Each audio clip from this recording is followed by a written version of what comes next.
Hello out there.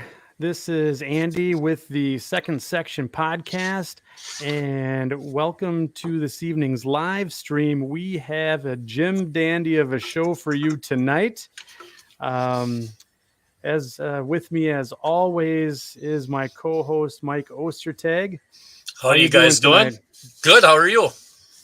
Good. I'm good. And we have some return guests here. We have Sean Hoppert and William Sampson. Hello, gang. And the special guests and special victims this evening for tonight's show are our friends from Iowa Scaled Engineering. Hashtag not sponsored. We have Nathan Holmes and Scott Thornton. So welcome, Nathan and Scott. So this is your first time, and I don't know if you've watched the show at all a bit, but we do have a pretty strong, favor towards the ProtoThrottle, and we talk about it quite a bit. So it would just be fitting to have you guys on the show. And for our viewers out there, it looks like we got 18 of them in the chat already this evening. Would you, Nathan, want to give a little intro about yourself, modeling interests, and what it is that you do at Iowa Scaled Engineering? Sure. Yeah. Thanks, Andy. Like you said, my name's Nathan Holmes. I am a Copper River and Northwestern proto freelance modeler in N-scale. Let's just start there. Okay. Basically, I've always been fascinated with the Copper River Northwestern, and despite the fact the real thing went away in 1938, I sort of have a proto freelance version that's updated to 3 years behind present day. I love ore trains and grew up watching DM and IR, things like that. So okay. I have a love of that. And about 10 years ago, Michael and I.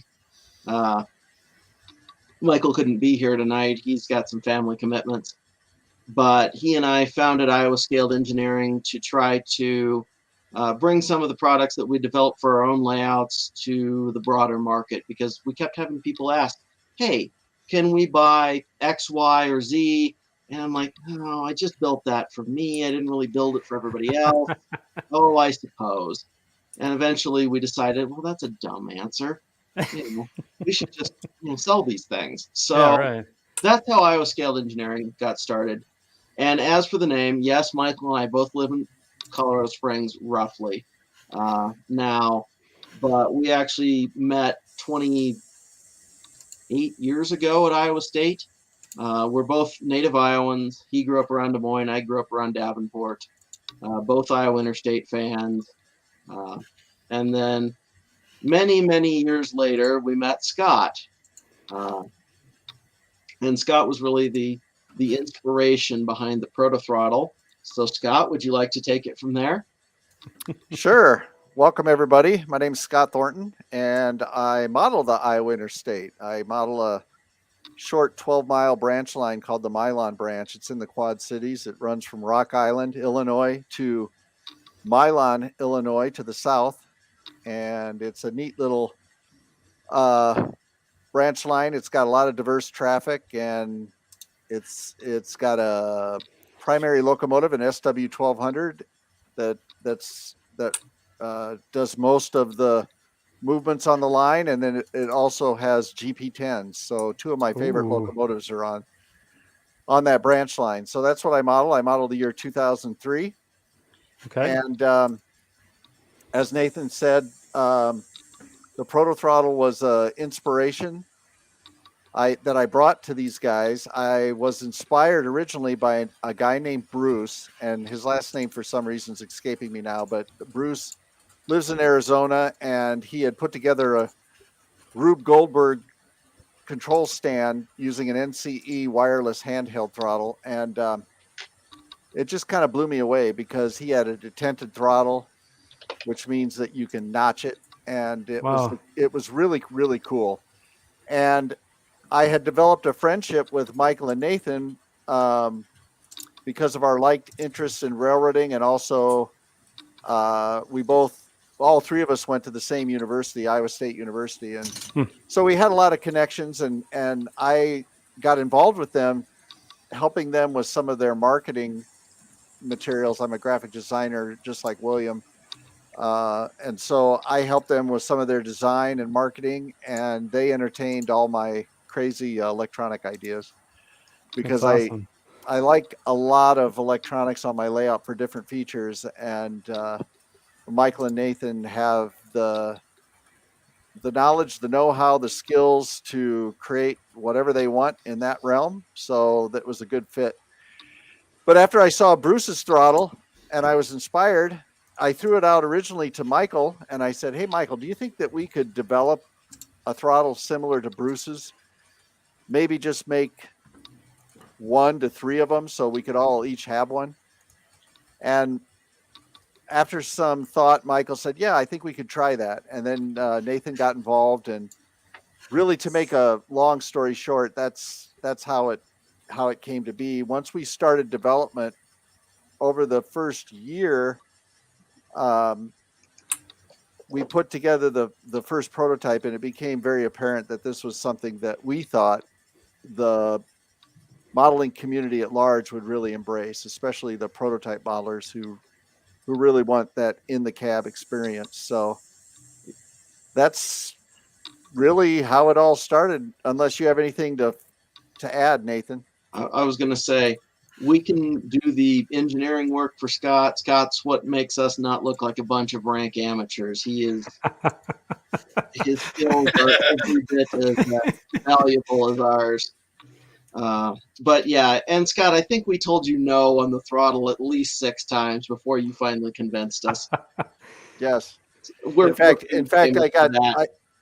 I got so used to having the door slammed in my face that I made a rubber stamp for Michael with a caricature of his face with large type below it that just said "no" with an exclamation point. And I sent it off to him. I said, "Feel free to use this whenever you like." And then the third party that we're talking about here, Mike, that's Mike Peterson, correct? Yes, correct. Okay. And he's also engineer by trade, is that correct? Yeah, he and I are both electrical engineers. Okay, so pretty much you guys are the ones who designed all the guts and all the goodness behind the ProtoThrottle, and then Scott, he was the one that just brought you the idea, and you guys put it all together, and now you got yourself something awesome. He's also been a very valuable resource for doing the design work, making sure that the faceplate works out well, working with some of our suppliers. Yeah. I mean, he's the one who found our machinists, comes up with some of the great ideas of what if we just changed it this way, or what if we put this control over here, or things like that. So, yeah, Scott's very much the idea guy, but he's also "Oh, that looks terrible, guys. Come on, we can do better." Yeah. Yeah, I really had responsibility to help develop the look of the control stand itself. And then I worked primarily with Michael. Nathan tends to work in the background. Both those guys consult with each other on they're very good friends. They bounce ideas off each other all the time. But Michael and I went back and forth on, well, we could use these particular switches and they could be in this relative area on the throttle. And then over time, where everything was located finally got placed. And that's how the faceplate was developed. Sure. So getting back to both your modeling interests, do you guys have blogs or places that people, if they wanted to follow your progress along, they could catch you at, or do you guys not really post up on the internet? Go ahead, Nathan. I was going to say mine is under copperriverrailway.com, and it's somewhat infrequently updated. I've always said, well, for the last 5 years, I said, if you want to accomplish absolutely nothing on your layout, start a model railroad company. That's true. Nathan has a really, really spectacular N-scale layout. He's got a video on his YouTube channel that you can follow it. There's a camera on a train, and it's quite a lengthy mainline run. It's quite impressive. So Yeah, it's about 300 feet end to end. Did I grab the right one here, Nathan? That would be the right one. Oh, I'm gonna fantastic. find that video for you quick. Sure. Latest updates up at the top will take you to what I've been up to lately.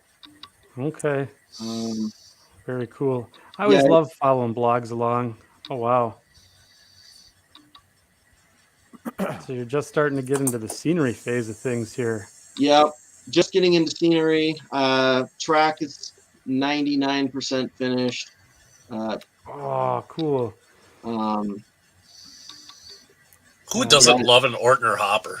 I do.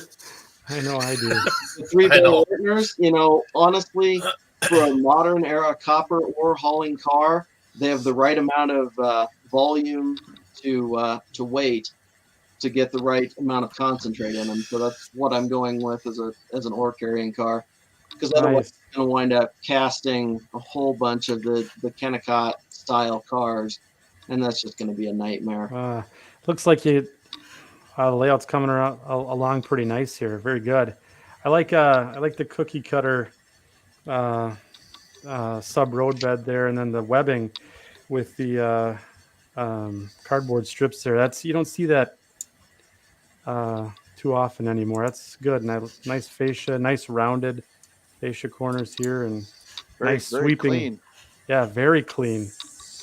Very clean. You should see the layout room today. It's not that clean. No. I didn't realize they ran DM&E engines on your details, Scott. No, I have a set of power actually for the railroad that's a lot more along the spirit of what Kennecott, who owned the CR and NW originally, actually purchased and run. But the DM&E engines are nice because they've built in, factory ESU decoders, so they're great to operate with the ProtoThrottle. That's why they're there. Yep. They're leased. Sure, they're in lease service. Yeah, they look great. Okay. So, and then Scott, about your modeling exploits here, did you have anywhere that you wanted to share this evening, either on YouTube or Facebook land or any other spot? Well, I have a YouTube channel, but it's not that polished. It's more just a conglomeration of a bunch of short little videos that I take just for silly little things, and it's not that exciting. And I actually had more of a social media presence until the last couple weeks. I decided to back away from a lot of social media because social media to me tends to grab my attention a little too much. Sure. And I found myself spending way too much time on it. And I currently have a series in Railroad Model Craftsman where every other month I submit an update on the progress on the layout for the Milan branch. And that's going to require a lot of time for me to get all those articles done for the magazine. So I decided just to cut out social media. So what I did was I was also involved in different forums and other groups. I cut them all out, and I put a hold on my Facebook group page, but I have a personal website, and people can get to it by just typing in milanbranch.com. Okay. And it's very bare bones right now, extremely bare bones. It's just basically a splash page. But what it's going to be over time is when I get finished models completed, I'll post them, pictures of them on there. So it's really just going to be a running archive of modeling work that's done. Again, because I've made this commitment to RMC that I really want to present that's the site right there. Nice. What a scene. The sequence of the layout build in the magazine. So I can't really share that much, because it's going to be in the magazine. But other things that I do will be posted here. Wow. So it's going to be like a gallery then, basically, of all your modeling work. Exactly. Yeah. Yeah. This is You know how a cool scene here. you know how I'm reading. You know what I'm hearing there, Andy. No, I don't know. I'm hearing that Otto parked a black van outside his house and is Really? checking on him every couple of days, and so Scott is feeling the pressure to get everything taken care of. I'm just saying I'm probably completely wrong, but No, Otto's been great. I really like what Otto and his staff are doing at RMC.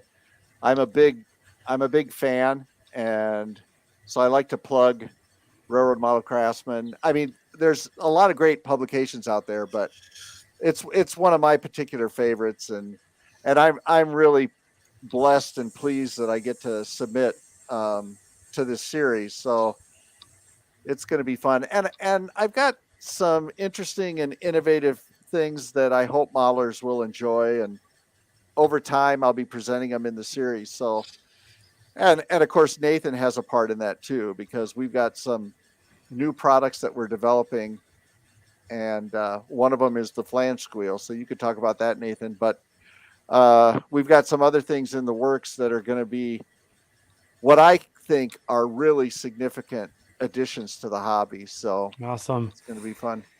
So I can't wait to dig into those after our much favorite short line of the show segment here that Mike typically does. But before that, so to give Scott and Nathan just an introduction here to our script this evening. So we go through our introductions, and then we get to our section of what's on your workbench. So tonight we got a special treat. Sean and William have put together some ProtoThrottle goodness and some modifications that they've put together. So we'll wake up Sean over there in the corner. And Sean, if you'd be so kind to show us the ProtoThrottle that's on your workbench tonight, and kind of all the good stuff that you like about it. All right, so I've got the green faceplate here, which is my, I believe, my third ProtoThrottle. I bought the original gray, then of course the black faceplate that was ever so popular, and I had to get this guy. It's a cool color, kind of matches the interior of a lot of cabs for some Milwaukee Road models that I have, and right now it's tethered to my Rapido SW1200 here. Of course, I got the brass handles, the red handle for the brake. I mean, it just sets everything off, and now they've got I forgot when you guys did it, but you have new knobs, new bell latch, and everything for kind of glamorizing your throttle a little bit. But we're going to do just a little bit of switching here, and this is for me the bread and butter of why I've got the ProtoThrottle, because it makes this what would be with a hammerhead or a Digitrax throttle, a minute or two. We could take a few minutes to do this. I'll try to make quick work of it, but this you could literally have a 1 by 12-foot section of shelf layout and make it feel like a full railroad, because it's going to seem everything is so much further away. You've got braking distance. They've got all the functions on here now, so you can prime your air and everything. It's just nuts. So we'll do just a little light switching here at the Pepsi plant. But you've got your 8D tinted notches here, and this is very satisfying to use because it does stop. You can move it a little bit more. You can ramp it up if you want to get the engine revving up and then slam her down. You got your brake if you need to go in emergency, just slam it all the way you just over. Shut her down right there. Hey, give those guys in the cab something to hold on for.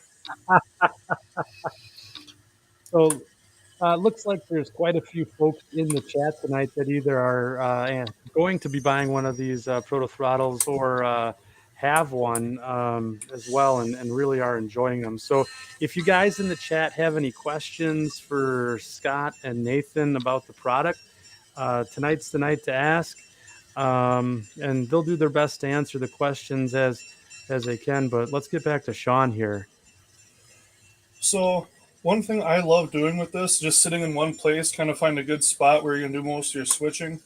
And then you can set your couplers and throw your switch so that way you don't have to even get up much.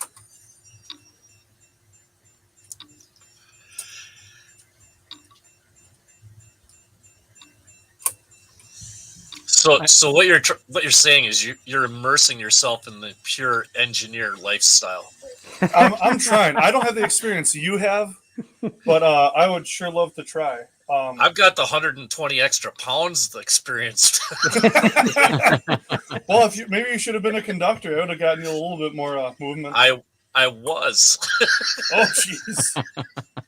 So, to go along with all the fun that the ProtoThrottle adds from Scotty's model shop, I've got a derail just on the opposite side of the Pepsi plant, so I can't go past that. So I've got about a 2-car lead past this whistle sign, and if I go past that, I'll have to do some conducting. I like that stand that you built there. That little stand holder there. That's kind of sharp. How'd you build that? So this is just a piece of scrap wood from work. All I did was I put a beveled cut. I made one cut, and then I flipped the one piece of board around and put 2 screws through the bottom of it. And then on the bottom side, it's just a nut, a bolt, and a wing nut on the back. So because I've got holes throughout my fascia, I can take this off and relocate it anywhere I want, and I just put the wing nut back on the back, and I've got a stand wherever I need it. So if I'm operating over here, I can move it wherever it's most convenient. I have one on the front of the layout I can move around for when I finally get my operations going over there, if I ever get my track work done. That's a brilliant idea, Sean.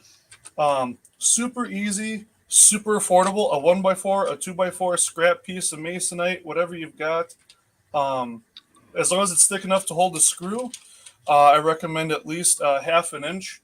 You'll want to do pilot holes, and it's just 2 screws. It's just a very slight angle, and then I have 3 tapered screws here that hold the pocket.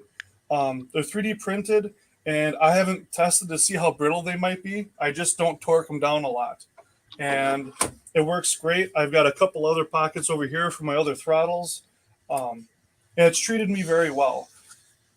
And of course, I have it tilted back because it's easier to see when you're standing or sitting, as opposed to being just straight up vertical. And I don't want it like way up here. Yeah. I suppose you run a little bit by doing it that way. You also run less of a risk of like potentially snapping off one of the handles if you bump it or something too, don't you?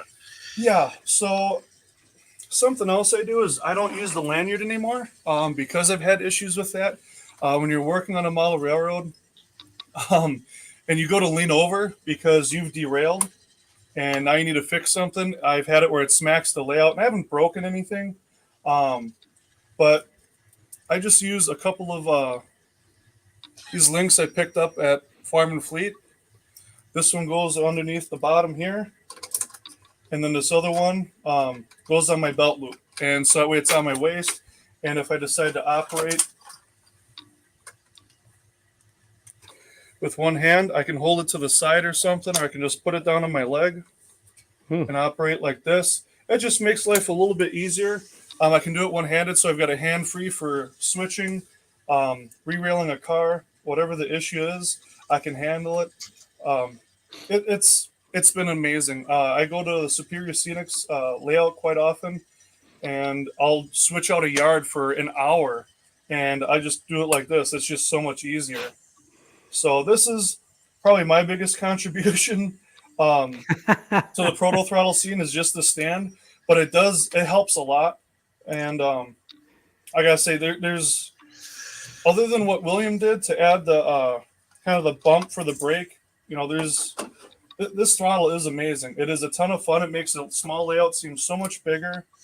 And I gotta say, this has got to be my favorite engine. It's just a Rapido SW1200 that was weathered up. Yeah. I dimmed down the lights a little bit. I can dim the lights in the basement, turn the lights on the buildings, and I'm operating at night. I'll play a couple of YouTube videos or old Pentrix video in the background on my TV, and I'm on the railroad. That's as close as I'm going to get. So this has been awesome. I started in my condo on a piece of test track going back and forth because that's all I had. And now that I've got a layout, the first thing I did was the port just so I could switch. And honestly, I would be totally happy with a shelf layout just with my ProtoThrottle and a handful of engines. That would do it for me. Yeah, so it's really slowed things down for you then in terms of operation. Is that the biggest takeaway that you have? Honestly, that, and I would say the second thing is being wireless. Uh, I, I would never otherwise buy a wireless throttle for my personal layout, but being able to just walk around with it is super convenient. It's not tethered. The batteries, I use Duracell, just standard Duracell batteries. They Sure, last forever, it seems. sure. Um, and I think the only other thing I have to add would be is the group of people that not only make this, but the people who help support. If you have troubleshooting questions, anything like that, the email group and the Facebook group are both a great bunch of people to talk to. They're super friendly, super helpful, and you're going to meet some great people along the way if you get yourself one of these and just get involved in community. Um, it's a huge. I would not be in this hobby if it wasn't for this.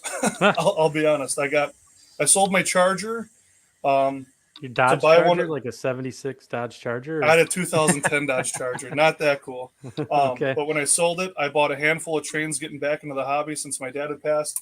I got one of these and a few engines, and away I went. It just Yeah. swept me off my feet.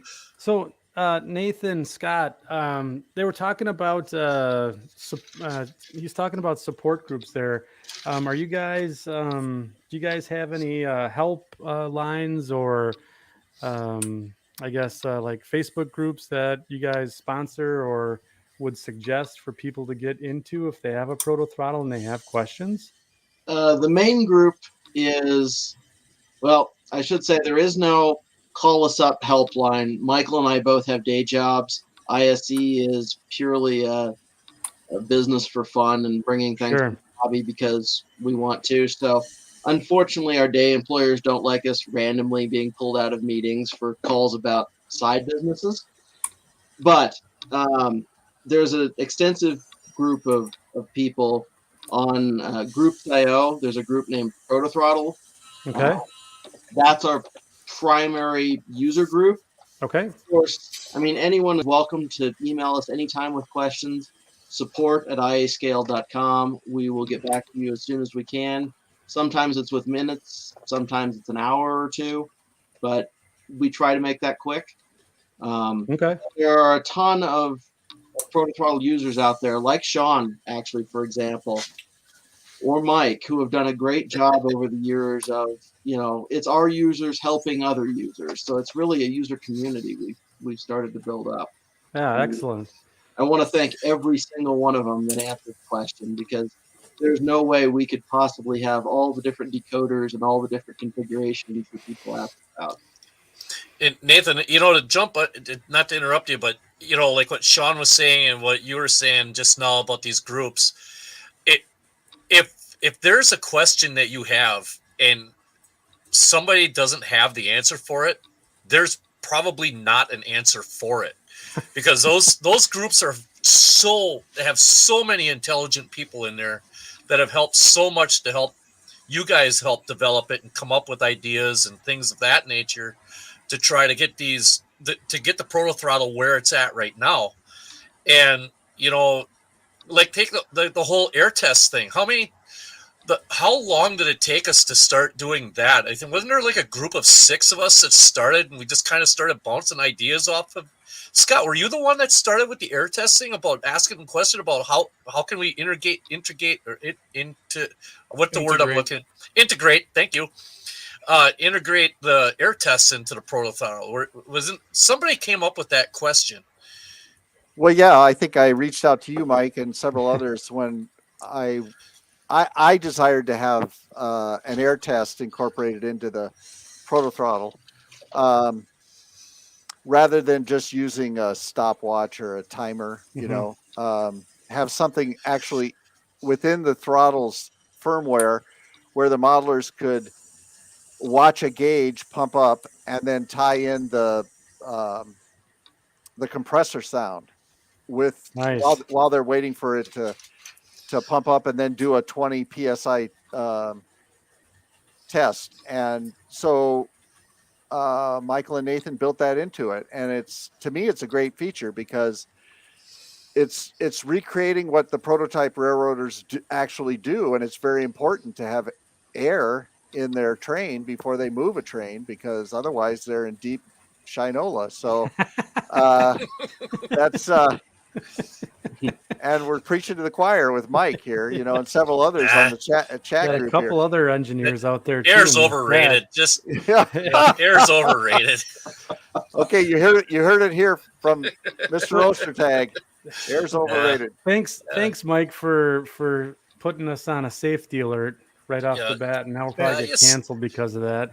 You stop when you hit safety alert. You stop when you hit something. Sure. Now when you get her stopped. So speaking of the safety alerter, so when I got my gold ProtoThrottle, that's got all the new updated stuff, including the time alerter. So if you run out of time, it starts flashing at you. Wow. My first weekend with that, I went over to a friend, Adam Bunkelman, who has an amazing Green Bay and Western and C&W layout. And I'm talking with him and another friend of mine, and I'm just letting the train run around. And all of a sudden, my train stopped on a crossing, and there's another one coming in. I look down, and of course, my screen's flashing because I timed out, and I didn't hit any buttons or do anything. And so we're there for 3 or 4 hours, and my train must have stopped 24 times because I'm not paying attention to it. And it's a fun function. I just have to pay more attention to the throttle. All right, so William, you've prepared some stuff for us this evening.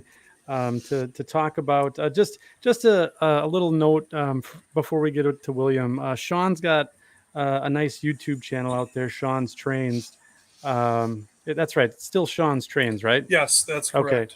And I'll put a link in the description after tonight's live show so you guys can catch it. But Sean, you do a couple of demos in there on your channel about the ProtoThrottle, right?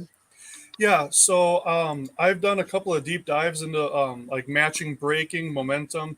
As you cross generations of Loc sound decoders, especially, the momentum that's available changes. And what's nice with the Loc programmer is it tells you how many seconds of momentum there are. And so when you're doing like a Loc 4, Loc 5, and the different iterations through the years, I use scale trains quite largely on my layout, and they're almost all programmed just for this. So it takes a little effort to do the programming. There's a 45-minute video I have about speed matching the braking, momentum and whatnot. And that was a 5-hour venture for me to learn all that and get it down well enough that I was comfortable showing someone else how to do it. And if anyone has a question and I have an answer, I will happily sit down with you and help you out. I've done that with a few people already. I've helped them kind of get the gears going. Well, a lot of it is just sit down, spend some time, take notes. I've always got a notebook around. I've got one sitting with me here tonight, because you never know when you're going to have a learning experience. And with the ProtoThrottle, there is so much you can do with these. It's enough to make your head spin. I'm pretty happy with the basic, with the braking and switching and stuff. I haven't gotten into the compressor yet. I look forward to it when I do have more time to operate.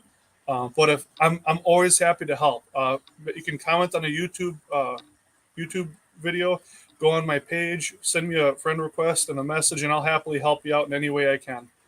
Yeah, very good. Well, if I can interject, I think Sean made a good point there, or made me think of a good point.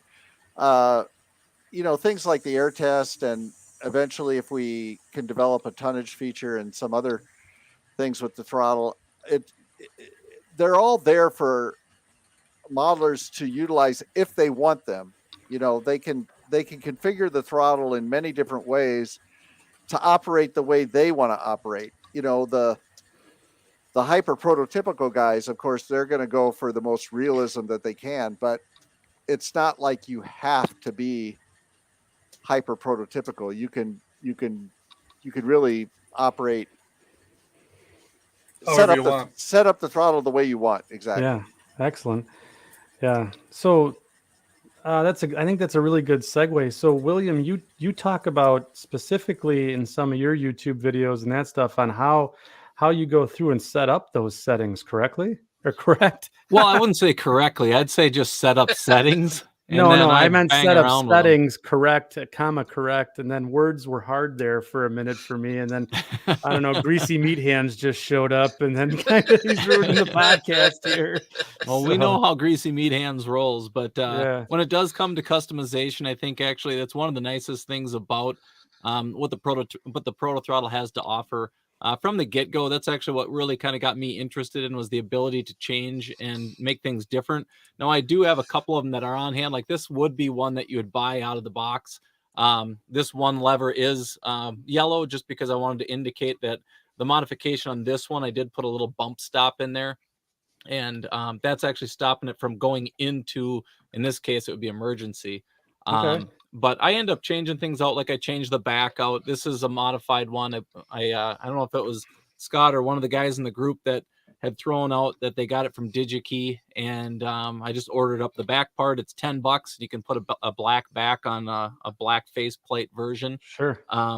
But the modification, I think, is the biggest thing. And Scott chiming in and noting that versatility and what do guys want to do with it. It's not just those building up the air or doing some of those side functions, but actually physically and aesthetically. And Scott has a product line out. If it's Scotty's Model Shop, and it has the actual little knobs. And I go through the process of how these are resin printed or a 3D printed product that you have to paint and stuff. But when you do put it onto your ProtoThrottle, you end up having a lot more of a, EMD style knob. The actual reverser is actually shaped more like a prototypical reverser. These are little modifications that kind of just enhance the experience. And as a graphic designer, I'm interested in always in the details. And the details that Scott put into those type of little added on accessories. Now you can see on the screen there, the little, the knobs, the reverser, and then actually the bell button. I had a few people that were asking that had used it. They think you want to pull the bell button out because, Mike, I believe you do pull the button for the bell out to turn it on. Is that correct? Generally, yes. So I had a guy almost pull one off of my ProtoThrottle. I'm like, oh, no, don't pull it off. I don't want to put the thing back on. It's just a push button. But another one of the guys, I believe it was in the Facebook ProtoThrottle enthusiast group, so there's a way to map it. So when you push the button, if it's in the out position, it would be on. And if it was in the compressed position, it would be off. I don't know if that's true. I never really dove into it because it wasn't that big of a deal to me. I'm okay with just pushing the button and living with it. But those upgrades, I did go through a video series of Sue the Milwaukee Road. Anybody that's followed the channel probably is tired of seeing ProtoThrottle upgrades. But I do enjoy it. It is a lot of fun. And to Scott's point about those intricacies of how much you want to dive into it, that's definitely up to the user. But Sure. one last thing I want to throw out there, Joe, just to the group, between Nathan and Scott, these two guys, I met Scott in person. We had the opportunity. He came out to my place and we chit-chatted trains, went out to dinner and enjoyed ourselves. Class acts. Both you guys, they're both nice individuals. I'm not saying that they would be a-holes and they'd come on this show and pretend that they're nice guys. They genuinely are.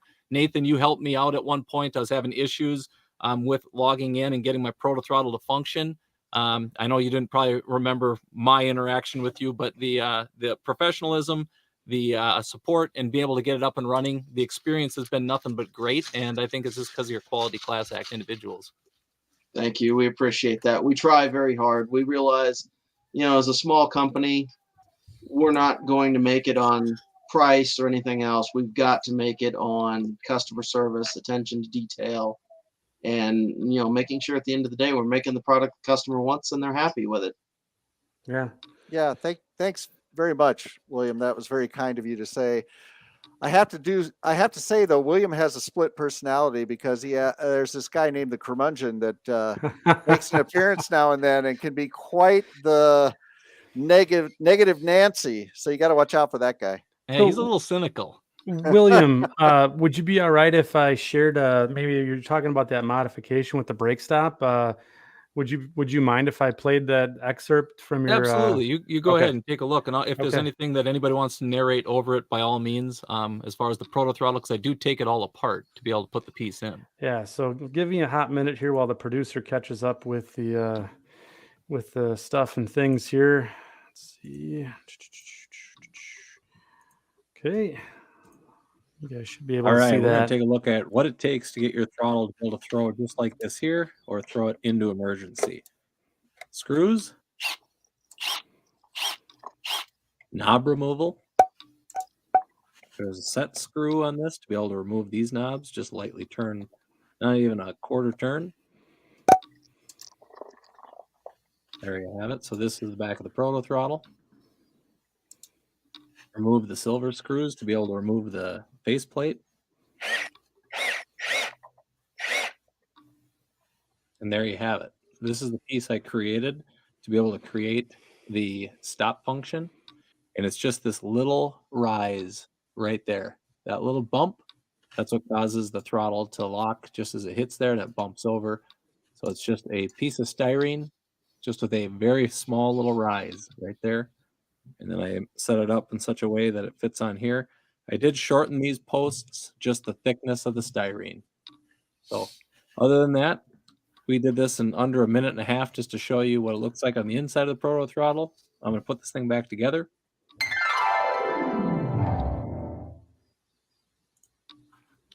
There you go. And as often as it might be intimidating for somebody to take a product of this caliber and the cost to take it apart, it's not. It's 4 screws. You got the whole thing off to be able to get to your batteries, and then 4 more screws, and that removes the faceplate, because these guys do sell. What I do appreciate that you did was the auxiliary lights. It says auxiliary lights instead of ditch lights. I'm not in the ditch light era, so it's kind of nice to have a little detail like that. But as Scott even had pointed out, to take the faceplate off, you don't have to even take off these 2 knobs. I did that just because I kept taking the things off. I was putting on the new knobs, the EMD ones, and I always had to take those off because I made mine so you could screw them in. Scott made them so they actually press fit and you can easily just pull them off. Yeah. But for whatever reason, I decided to drill it out and tap it and put screws in so those suckers don't get pulled off by an operator, because apparently people like to pull on the knobs and buttons on my throttles. I don't know why that is. So there was one other thing that you brought along in your bag of goodies tonight, was basically how you documented your settings for your ProtoThrottle. Yes. Do you mind if I bring that up? Yeah, pull it up there and I'll kind of give you guys just a brief overview. And I'm not saying there's standards by any means. Joe Atkinson and Tom Klomoski provided this information for me. And the information is really just, when I first got the ProtoThrottle, I didn't know what F function is bright, what function is each one of the things for getting the thing to function and work. Well, Tom said, hey, let me just send you this PDF or this Excel spreadsheet, and it showed me kind of where stuff was. And I was able to start to go through and navigate and figure that stuff out to set myself up. But right out of the box, you can take a ProtoThrottle right out of the box and start running a locomotive. So it's not like it's a hindrance. I just wanted to kind of refine it. And you can remap any of your buttons to do anything. I even did a video just to try to demonstrate and show the difference between step braking, pulse braking, or turning off your variable braking. And I remapped my horn to the brake just so you could hear it when the thing was actually, activated or put into place. But this is just something that I wish was standardized for. I don't know what it is. Maybe you guys do have a document that shows you what exact F function is on the default right out of the box that I just overlooked. But Tom sent this to me. I use it as a guide. It helps me set up like my locomotives, helps me set up my decoders. So at a quick glance, I can go, oh, my brake function is F6. I remap that for the locomotive to be F6, because you can't just grab any locomotive off the railroad and have the same experience. So it seems complicating and intimidating, and I know there's a lot of guys that can feel it's like it's a complicated or intimidating product. It's not. Once you start to understand getting through the menu and starting to understand the mapping element and having a locomotive set up right, it's a lot of fun. Everybody that I've handed this thing to and I've set it, in front of them, they've ran on my railroad, have said, boy, I got to get one of these. And that's not just a testament to the quality of the product. It's a testament to all the, engineering and everything that these guys put into it. Yeah, so certainly. It's experience. So, William, we do have a question from the chat for you. Split Rock, who's been dealing out the business this evening. What does the curmudgeon think of the ProtoThrottle?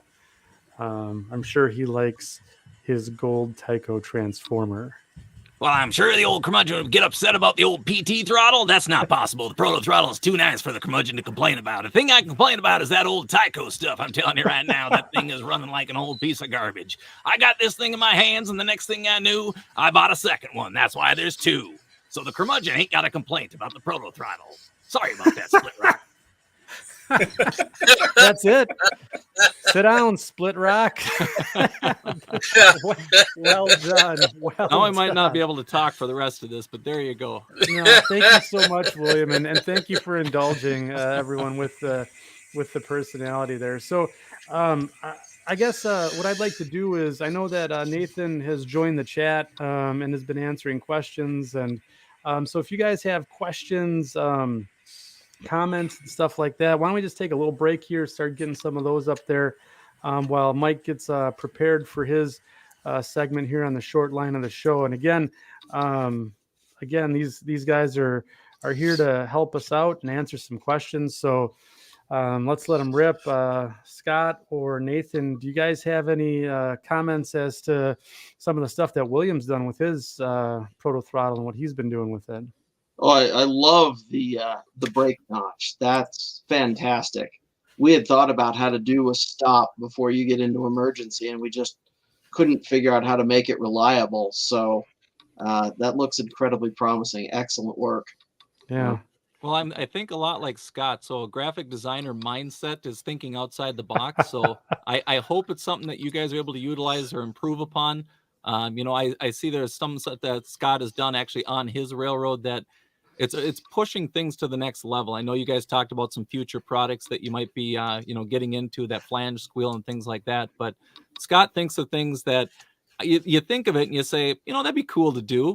And then he thinks of it and then tells Nathan, do this so we can make this thing happen. So it's a collective effort, but very cool. You guys are definitely innovative. And, I appreciate being able to see that type of stuff. And hopefully we can see, a brake stop of something like that in the future, even if it's just an add-on.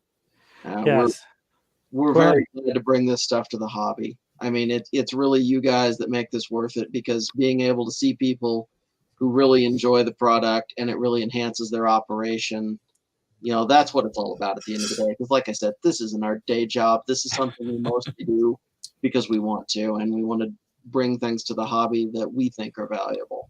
So we thank you for it. I mean, that's huge for us to be able to get products that you guys are willing to take the time to create it.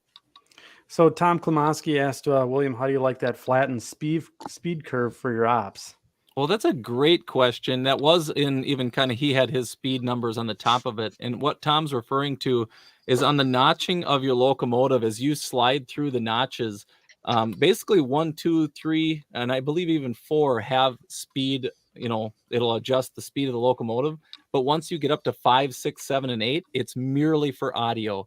So if you're familiar with JMRI, your speed curve basically goes up and then it flatlines at about halfway up and then it just stays level. But he sets up then in the Proto Throttle where you want notching. So as it works its way through, you'll hear the locomotive notch up.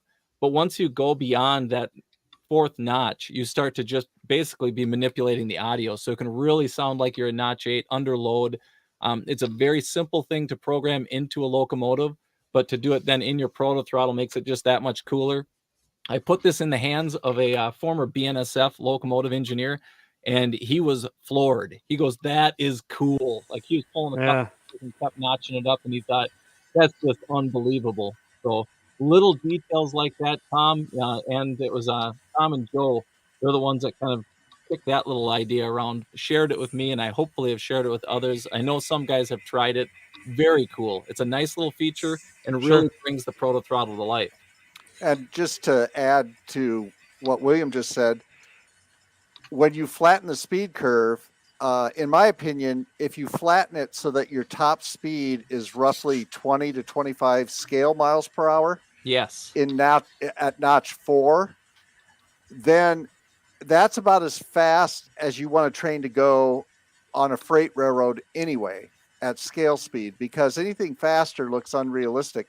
Yeah. And then if you can just expand further, if you're operating, let's say, a heavy train and you encounter a grade, well, your speed has maxed out at, let's say, 22 miles per hour scale speed.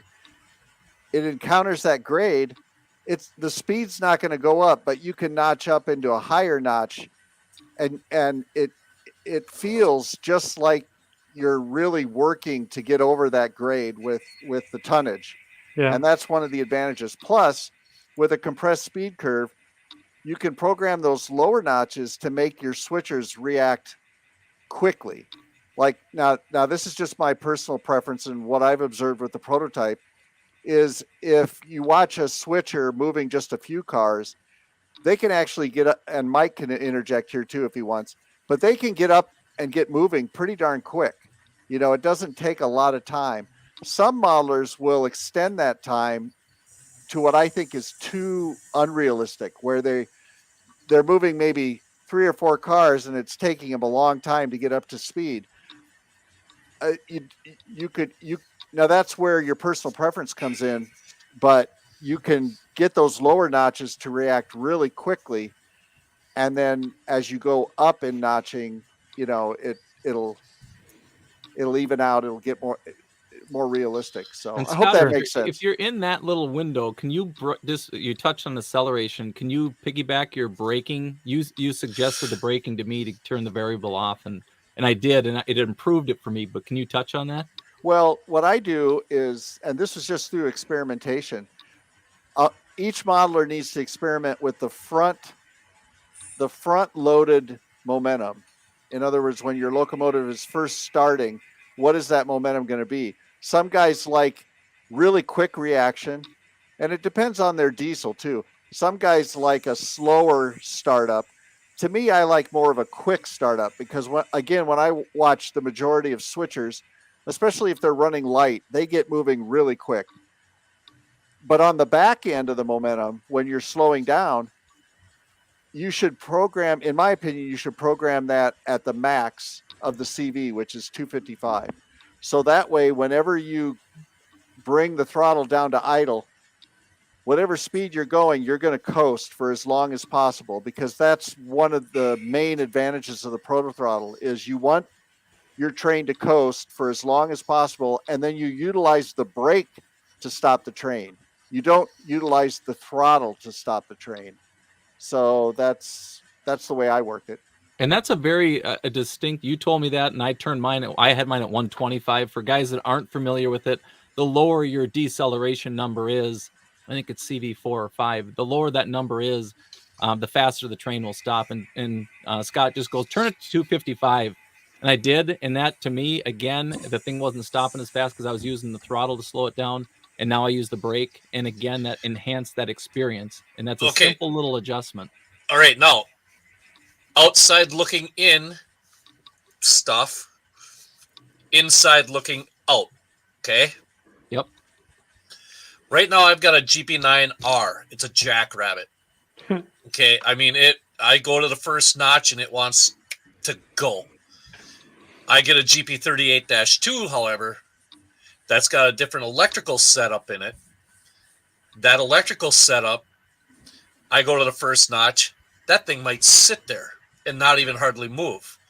It might take the second notch before it starts to grab momentum, even moving itself out of the, just light. So the realism of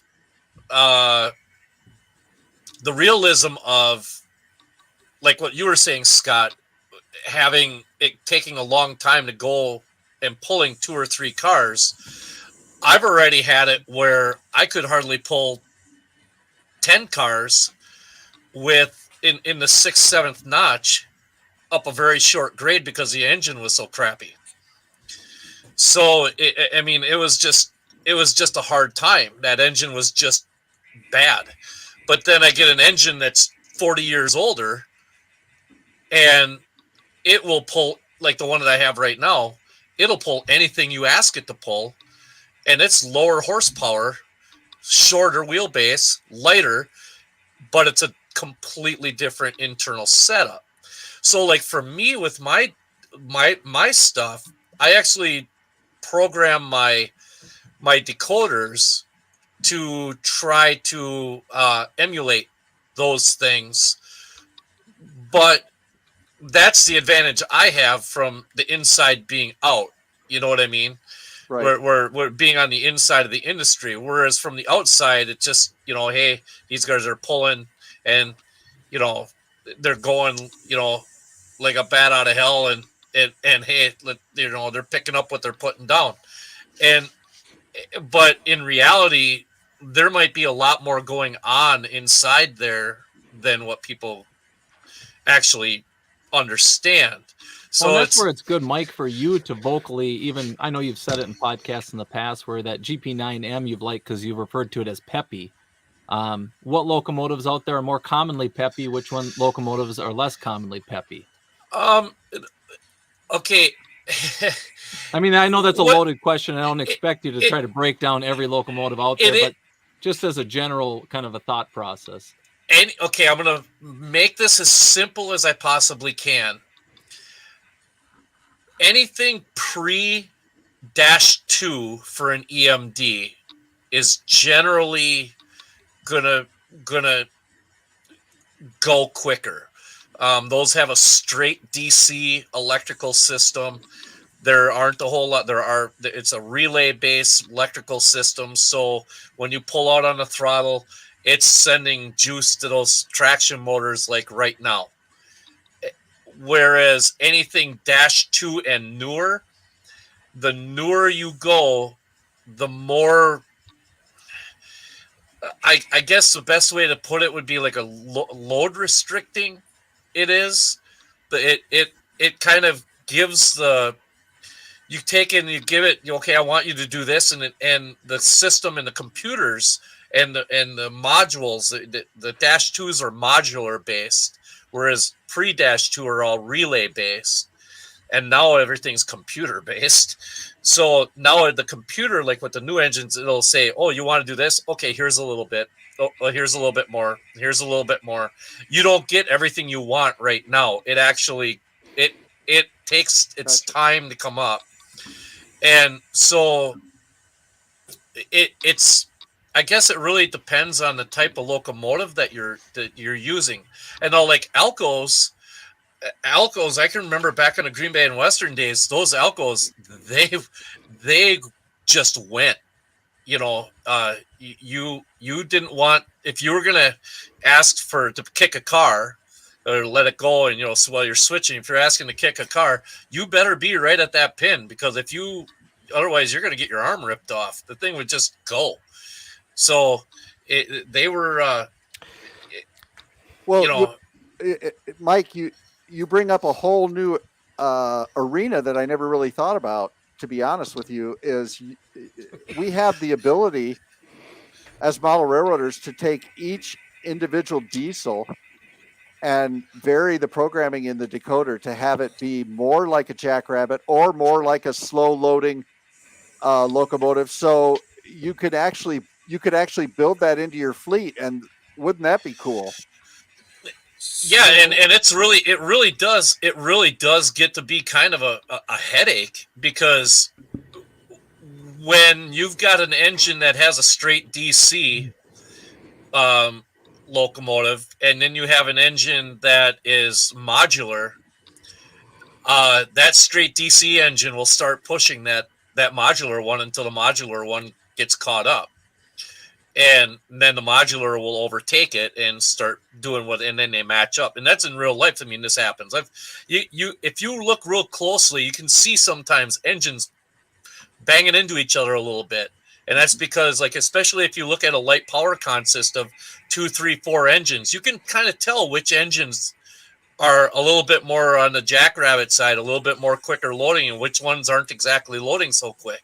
Because you'll see that jerking back and forth. Well, so another thing with that, Mike, is, I mean, it sounds like you're talking manual transmission vehicle versus an automatic transmission. You can get through the gears faster in that manual. And then you've got the automatic. But then to Scott's point, where you tailor it, I've thought about this where I want to be able to I know some people use the latch key up in the upper corner as, for the drive hold. I don't use it. It's an auxiliary switch. I'm looking at it as I have the switching mode and I have road mode on my throttle, so I can turn mine on and off And if I get two switchers, well, I can put them both into switching mode and then be able to, jockey those things around and work together. And then if I want to go out on the road with one of them, I can take it out of switching mode and then have it in road mode just by hitting the button. But the whole idea, like you said, Scott, you could be going down a whole nother rabbit hole, if you will, about refining your locomotives to be a lot more prototypical, to Mike's point, the prototype. I mean, that's pretty cool. Well, it is, and it seems to me it would work best when you're running individual locomotives. Obviously, when you get into MUing, that's where you're going to run into some problems, like Mike said. But the way around that is like what Joe Atkinson has done on his layout. He actually runs a lot of his MU trains with dummies. So he has maybe one or two of the engines powered. The other two, let's say he's got 4 units lashed up. The other 2 are just dummies. So he eliminates a lot of the headaches that some modelers run into when they're trying to get, multiple units all running together. Why not just not have them all powered? You don't need 4 to 6 units all powered on the same train. Just imagine like the Pittsburgh and Shawmut Railroad, where they'd have, I don't know if anybody out there is familiar with that, look it up. The Pittsburgh and Shawmut, Nathan knows what I'm going to say here. where they have 6 SW1200s all in line, all MU all together, and in the model railroad world, that's a lot of current draw, but in like you said, Scott, you could actually set that up to do that with dummies. Just have a couple of powered units, and the rest could be dummies. But wow, in today's day and age, that would be an expensive way to go. I'm gonna put a pause in the action here. So there's been a lot of good questions coming in from the chat that I do want to get out on the airwaves here. So I know Nathan has been doing his darndest to answer them in the chat, and I appreciate you taking that on. So Humanity Junction brings up a quick question here. Is it correct to think that the ProtoThrottle is a good option to pair with a switcher in a yard and not out for a road unit? So Sean or maybe William or Scott, what do you think? So in my experience, I use it for both. I would highly recommend it for the yard over the road. But what I wanted to jump in with Mike and William was I do a lot of programming. I will spend, a half hour, 45 minutes on one engine to get them all to work together. I can pair up my SW and my SD40-2, and they'll run together flawlessly. The same acceleration, the same deceleration, the same top speeds, all of that stuff. And it is a lot of work, Scott, to your point. But if you do want to go the route of having each individual engine with its own characteristics, I keep it to switchers and leave your road units to just their standard out-of-the-box programming. And I think that is where the ProtoThrottle fits best, in my experience, is switching. That makes it the most satisfying. But when I'm running on the Superior Scenics layout, I'll have 3 or 4 engines. I'll go up to notch 5, going up the hill, use the drive hold, throw it to notch 8, and then when I'm coming back down, I'll let off, and then I'll set F4 or F5 for the dynamic brakes, and that activates a separate braking function that I can use that then. But you go that far, you're talking about a lot of extra programming. If you want to get started simply, definitely start with the switchers in the yard. You'll find a new appreciation for your models, for the throttle, and that'll create a lot of value. It's a great way to start. That's okay. Anyone else have any thoughts on that? Because I'm going to brag here just a little bit. I got to operate on another person's layout over this last weekend, and there was 2 things that I got to do. One of them was I got to run helper service. What do you guys think how helper service would work with, let's say, pushing locos up and down with the ProtoThrottle? Would that be a fun thing to take on, having to rev up and notch up all the way up a big hill or something like that? So I was doing the BN Marias Pass, a version of that, and I got to run helper service, and I thought it would be pretty cool to have a ProtoThrottle in my hand to do that. So, or locals. I got to do a local job too, So pulling out a big local, doing a lot of switching. So yeah, it leans back to that switching aspect. I certainly wish I would have had one for that to play with, but helper service, that'd be kind of fun to think about for the I ProtoThrottle. I know at least one of our users is a Rio Grande modeler, and yes, does run helper sets using ProtoThrottles. So it definitely can be done. It sounds like a lot of fun. Also, sounds like a great way to spend an evening not bunching them up. There was also a creative user several years ago. Nathan, maybe you remember this guy. It was a video he put out where he did a very creative thing with the auxiliary button, and I can't remember exactly how he did it. But do you know how some railroads on their locals, they'll run an engine on the front and one on the back?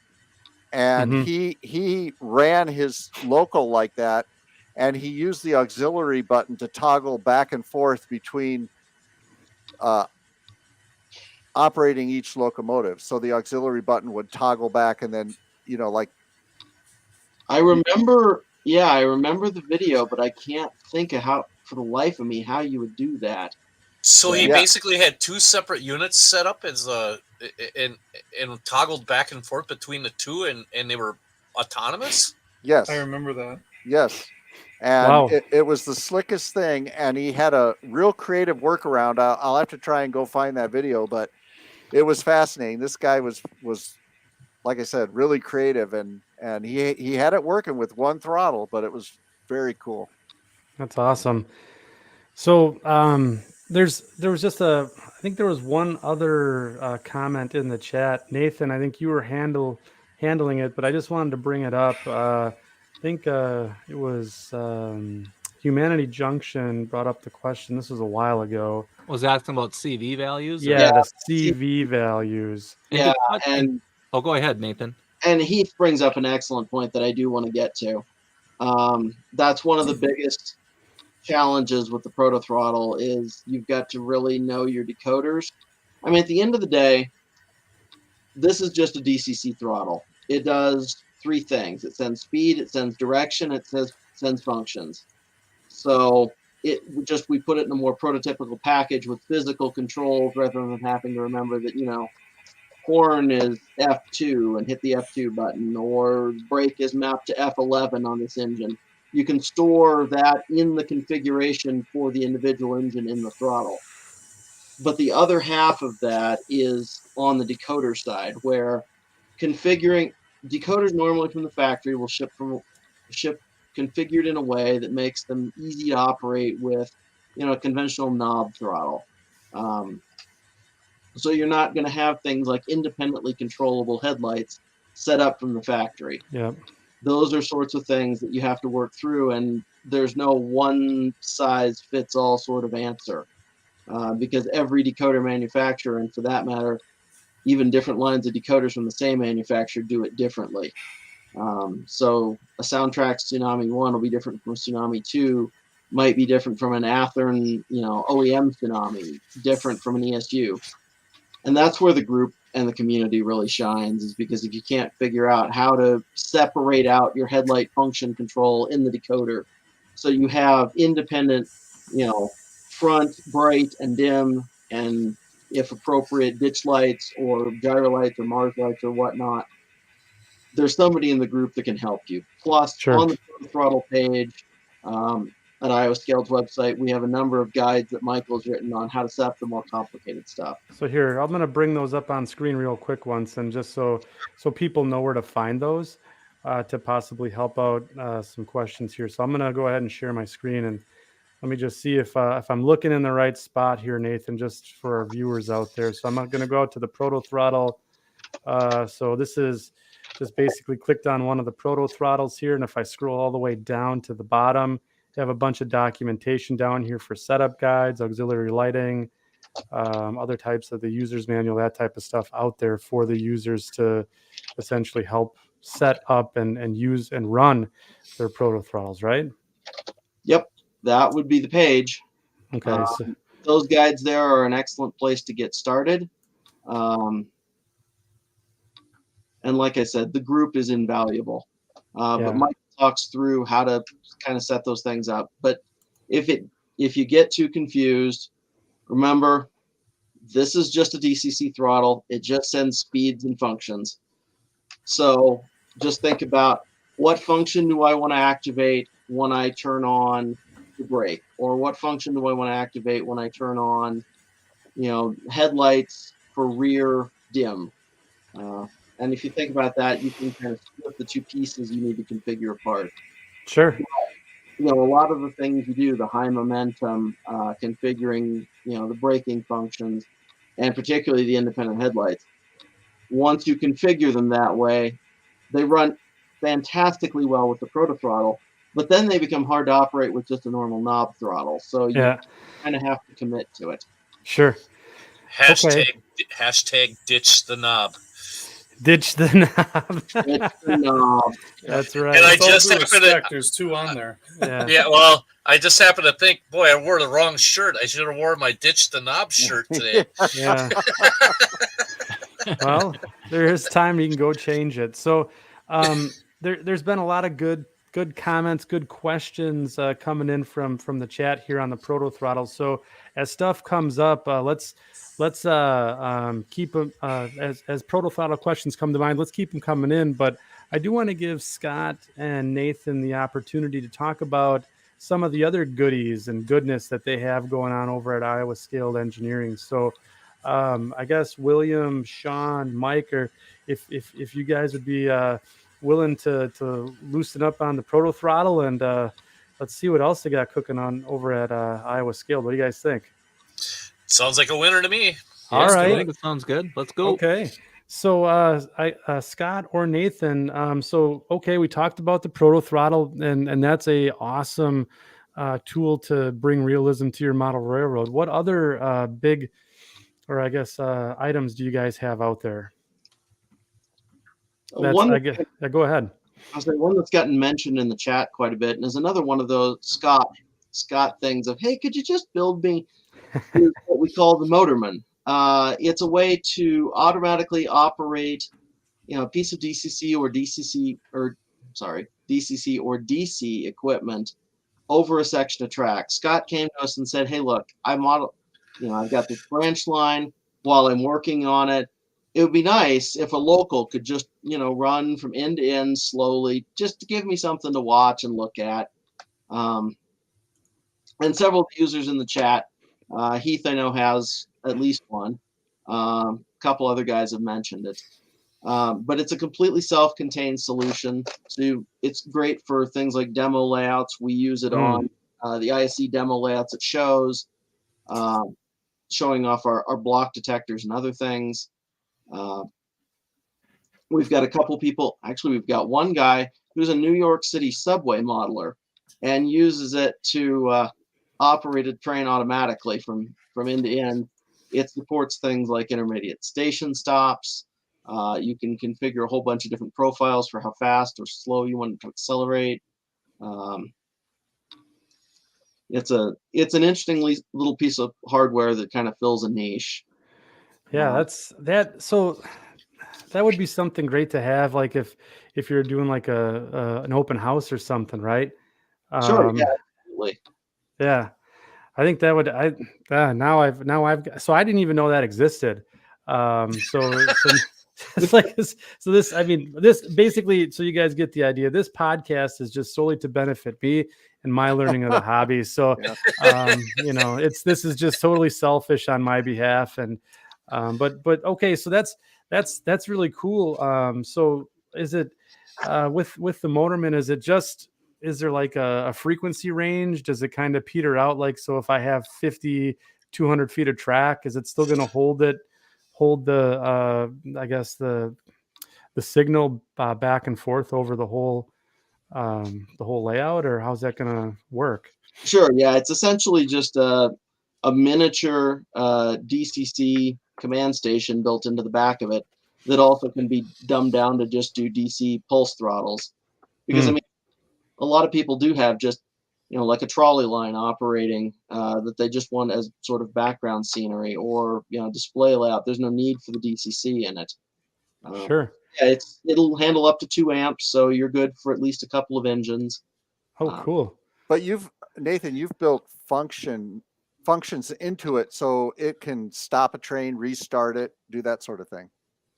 That's true. Like I mentioned, it'll not only stop and reverse at the end, but it'll also stop at intermediate points if you add more sensors to it. It'll also trigger functions when it stops or reverses, such that you can automatically trigger a bell, or we had one gentleman who used it to trigger an accessory decoder to play a station announcement when the train would arrive. Oh, cool. There's a number of possibilities with it. No, the question I have is, can you use that in conjunction with a regular straight DCC system? So, like, say you wanted to do the racetrack down in Chicago, so you want to have your you're going to be running your metric trains, and you want to do your metric trains while you're doing station stops, and doing station stops, and you have freights going alongside or following along. Can they coexist, or is it got to be one or the other? Unfortunately, it's got to be one or the other, Mike. Because otherwise, the two power drivers, essentially your DCC booster and the motorman, would fight with each other. We have thought about building a version that'll plug into the NCE cab bus and essentially act as an automatic throttle, but we haven't gotten around to it yet. The first was just a standalone product. Nice. So that actually brings me to one of the other things. This is another one of our main products. I'm going to hold it up here. This is one of them. We call them the Train Spotter. Here, let me get you up there. Rail fans. Yeah.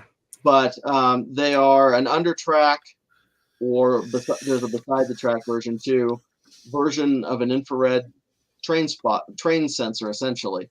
The motorman uses them to detect when equipment is present at either end, but they're based on a digital rangefinder type of technology. So they're completely immune to ambient room light or other sort of optical noise. When we really think, that gives our product an advantage over most of the other alternatives out there on the market that can be sensitive to fluorescent light, or strangely, we had one on a layout I used to operate on that every time the guy would change a TV channel, it would start detecting. So you could use that as a trackside detection unit to trigger a set of crossing signals or something? Absolutely. I wrote an article a while back about how to use it with some of the more popular crossing controllers on the market, from Logic Rail, Azatrax, and then some of the just more generic flasher modules. But really, it can be connected to anything that just needs a detective. Is a train right here? Wow. Yeah. So like a hotbox detector or something like that too, right? You could use that as the input to play that sound. Absolutely. Okay, so we do have a question from the more group toys. Here. Yeah, more toys. So from Heath again here, what's the voltage on the Train Spotter? They'll work down as low as 5 volts DC, and they'll work as high as 20. So that's quite the range. Yeah, they're internally regulated. They're relatively robust. Somebody mentioned, the curmudgeon, I believe, mentioned gold transformers earlier. Please don't ever use those to power electronics. They put out the curmudgeon doesn't like them. They're garbage. Power snobs here. And Joseph, you can connect as many train spotters to the motorman as you want, up to, I don't know, there's probably a practical limit in terms of power supply, but you can parallel them if you want to detect on multiple tracks or in multiple locations. So they're great for point-to-point layouts like mine, where you want to break in a locomotive or just run a locomotive back and forth while I'm working on the layout. It's really fun. I've got mine programmed just with 2 IR sensors on either end, and when the train hits the sensor and slows down smoothly to a stop, then I've got the lighting functions to switch so that it's proper when it's going in the other direction. So it's a neat little unit. No, does that need to have a receiving side or is it just a single? Is it just a single piece where you don't need to have, anything? It's kind of like a photocell sort of, Yeah, or similar to it. There's, if you look at the top of it, and this one this one actually has a different piece of hardware on top. But there's two tiny lenses, and one of them is an infrared laser essentially that's sending out a train of pulses, and the other side is looking at the reflections to tell how far the thing is it's bouncing off of. So it's completely self-contained in that little 1/4-inch head there. Oh, very nice. There's no need to put it, a sender and a receiver, or some manufacturers, the 245-degree LEDs under the track. It's just a single piece. You drill a hole up through, and the actual sensor is about the size of an HO tie. So, and it's black. So they're pretty easy to weather and hide. Oh, that's excellent. So, and it could be used on, so smallest scale, you could use it on as what, N scale? I use them on my own layout. So yeah, they work just great on N scale. Okay, and then they handle the big stuff too. So if we were to get past HO all the way up to O scale, bigger than O, you start wandering into problems where, because they are a digital rangefinder, we've had to set a height limit on how high to detect, so you don't start detecting. A lot of people use them for, like, did I reach the end of my staging yard track? So you've got another piece of plywood right here, and you have to pick that up. So we've limited the sensing range to somewhere between 1 inch and 1.5 inches. And if you get a heavily weathered, dull freight car with a fairly high bottom, occasionally we'll have some detection problems. But we're always happy to tune those and set them for what the customer needs for their own application. So Heath brings up another good point here. You guys have a GitHub we do site out there too? Nearly everything we make is open source. All of the schematics, plans, whatnot you need are out there. Like Heath mentions, the STLs for a lot of our 3D printed parts are out there, like the mounts for the train spotters. Sure. We make a 3D printed bracket that you screw into the benchwork and then just zip tie around the sensor to hold it in place. But we're happy to sell them to you, but the STL file is also out there. If you have a 3D printer, go ahead, print your own. That doesn't hurt our feelings a bit. But even the ProtoThrottle is open source. If someone comes up with a fantastic idea for the firmware, be our guest, make changes. The receivers already have a number of things in them, like JMRI fast time support, that have been controlled by users. Oh, that's cool. Looks like here says Tom K comes in and says, can these be nested together to run directional crossing protection on a double track mainline? Tom, that is an excellent question.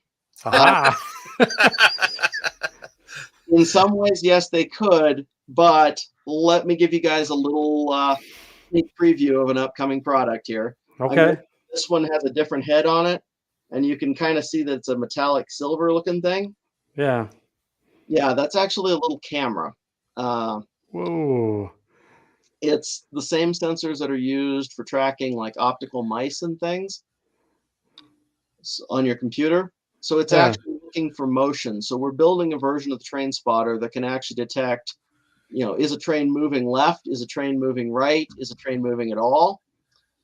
One of the focused applications of that is directional grade crossing control, where you don't want a sensor on the trailing side to re-trigger the gates to stay down. You want the gates to clear as soon as the train clears. So that is one of the targeted applications for the upcoming thing. The other thing, as Scott alluded to a bit earlier, we also make a line of small sound player modules known as the sound bites. And one of our upcoming sounds is going to be curved flange squeal. And for that, Scott has had a prototype on his layout for a number of years, but it's very specific to Scott's layout. It requires knowledge of what engines are running and everything else. We wanted to build a more general purpose version of it. This motion detector is what will get us there. this will allow us to pick up, is the train actually moving, and should I be squealing, or is the train sitting still and I should shut up?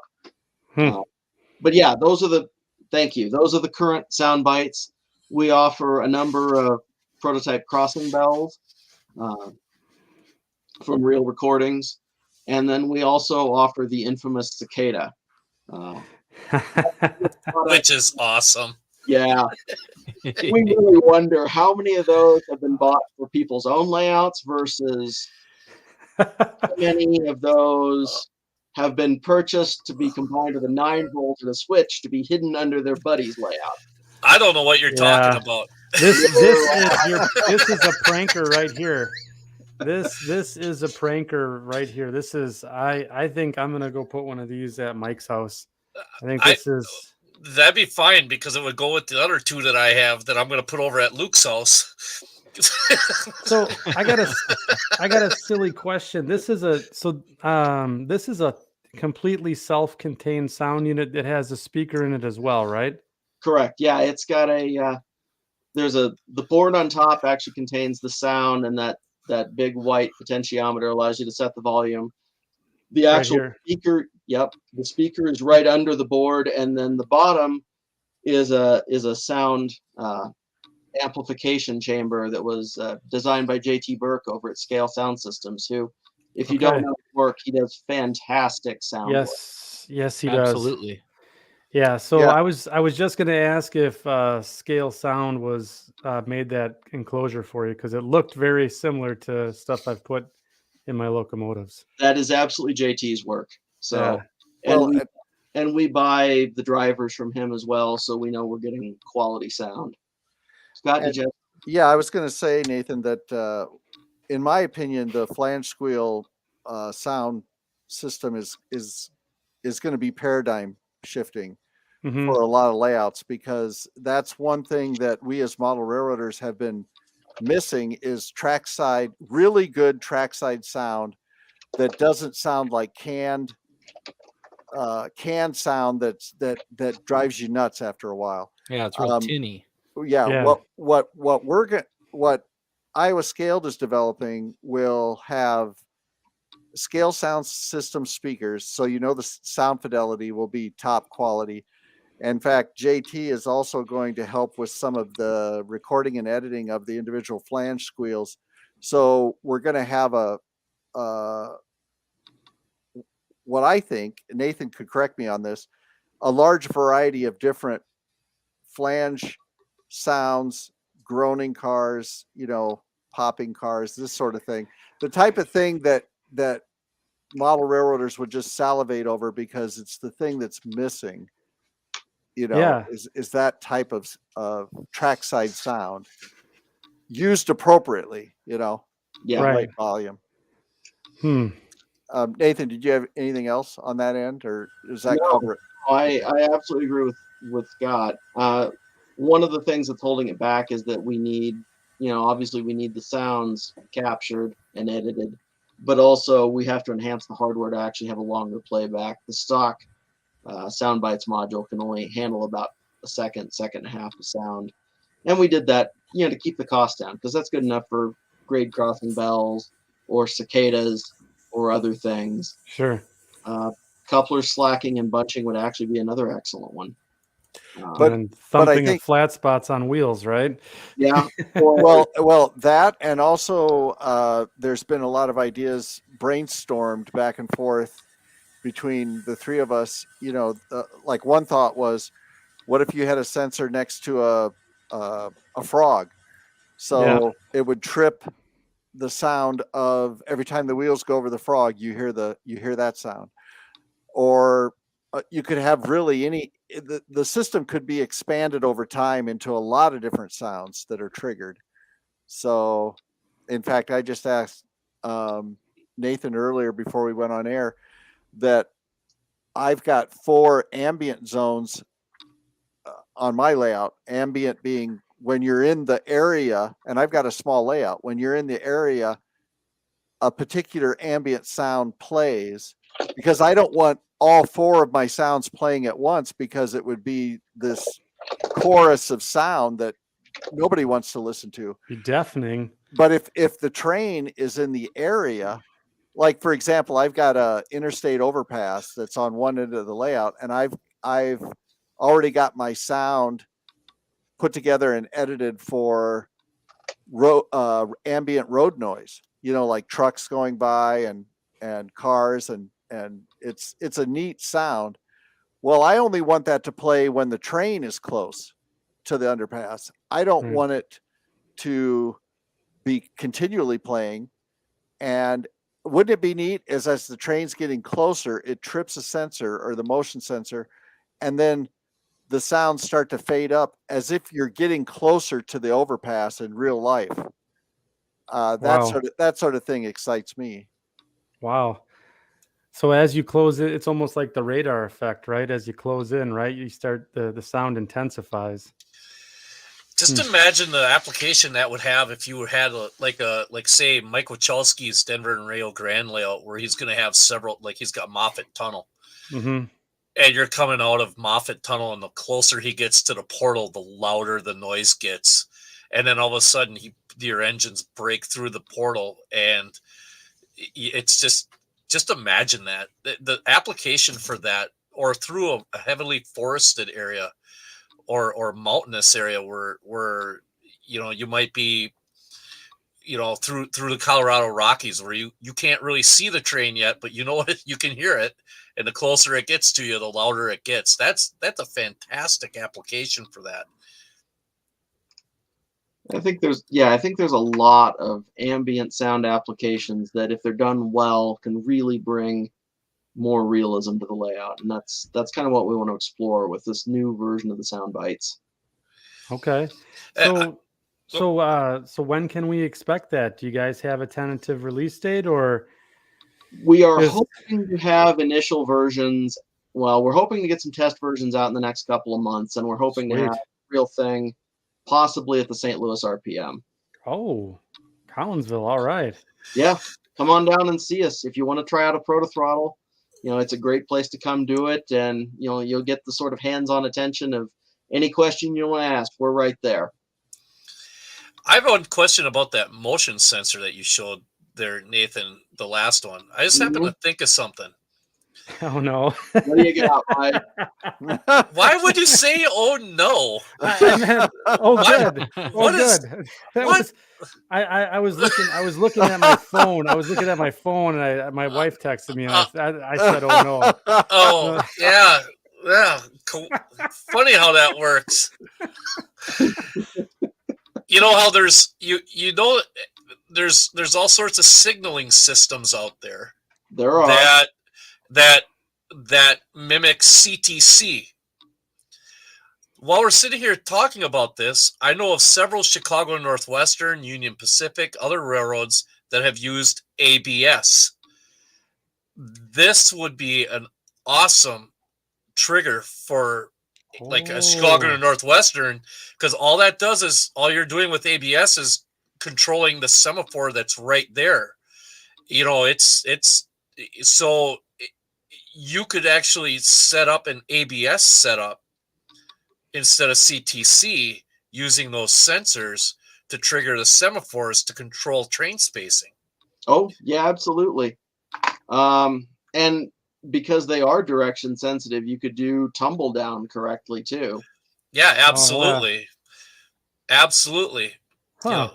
Yeah. One of the things we've explored a number of times over the years is, how do we make simple signaling easy for everybody? Because there's a lot of guys out there who do want signals, but then the complexity of putting it all together and go, no, I don't want to do that. And yeah, we want to explore something where we can bring a product that's plugged, put this under the layout, put this here, connect this to the signal, done. Right. Yeah. So that's, or like automatic interlockings, like where you would have like at like say Forest Junction, Wisconsin, where it was you had the Chicago Northwestern crossing the Milwaukee Road. There was no operator there for the longest time. After the Northwestern pulled out, it was a Brilliant in Forest Junction, but the signaling was still there. So when the Milwaukee Road would hit the the distance signal, the signal would drop or would pop up green. Otherwise, it stayed red in all directions. Yep. You could actually set that sensor up to trigger all of that, correct? Yeah. Did you ever see our automated interlocking? I probably did. It was one of our first products, and it was one of those things that was clearly designed by engineers without Scott's input. And consequently, it was more difficult than it should be. So it's one of those things on our to be revisited list, because particularly those Granger modelers, those things were all over in the Midwest. Just Sure. this isolated, self-controlled interlocking in the middle of nowhere. Right. And as far as where the loon sounds are, well, all you had to do was suggest it. Now we're going to have to do it. That's awesome. So what you guys are proposing here with signaling is a little more simpler of a solution than having the block detection set up with resistors and all the wheel sets and all that good stuff. Yeah. So how does that differ a little bit? Yeah, there's a couple ways to do it where you don't have to resistor all the wheel sets, and that's obviously one of the big sticking points, because a lot of modelers don't have the time or the inclination to go through and do that, or they don't have the time or the inclination to go through and divide up their track into all these electrical blocks and wire them all through block detectors. So we have some ideas. We're not ready to announce anything yet, but Sure. It's those things. I am an absolute signal nerd. Yeah. For those, to certify my credentials, there's a Union Switch and Signal H2 in my backyard that I can control over Wi-Fi. So What? Good God. Come on. That's awesome. I want to see that. That sounds fun. So Nathan, when it comes to these signalings, are you trying to focus more on the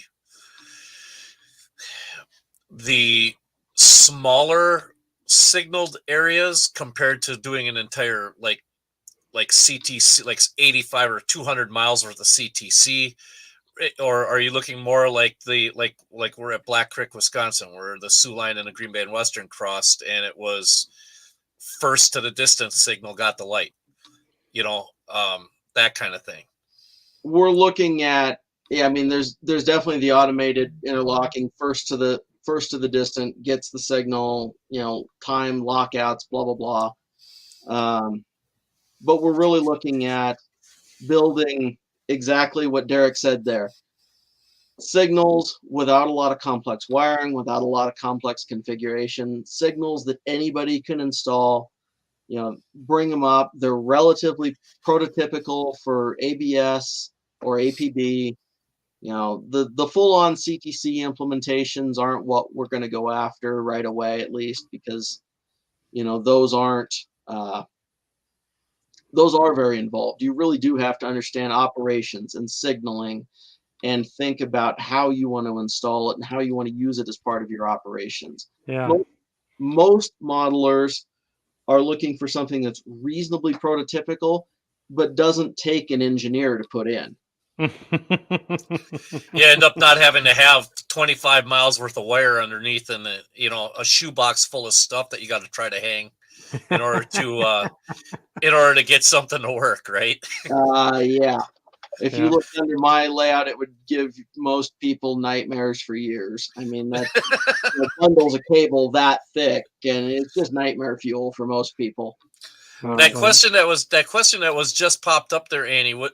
Andy, would these work and trigger be connected with an Arduino?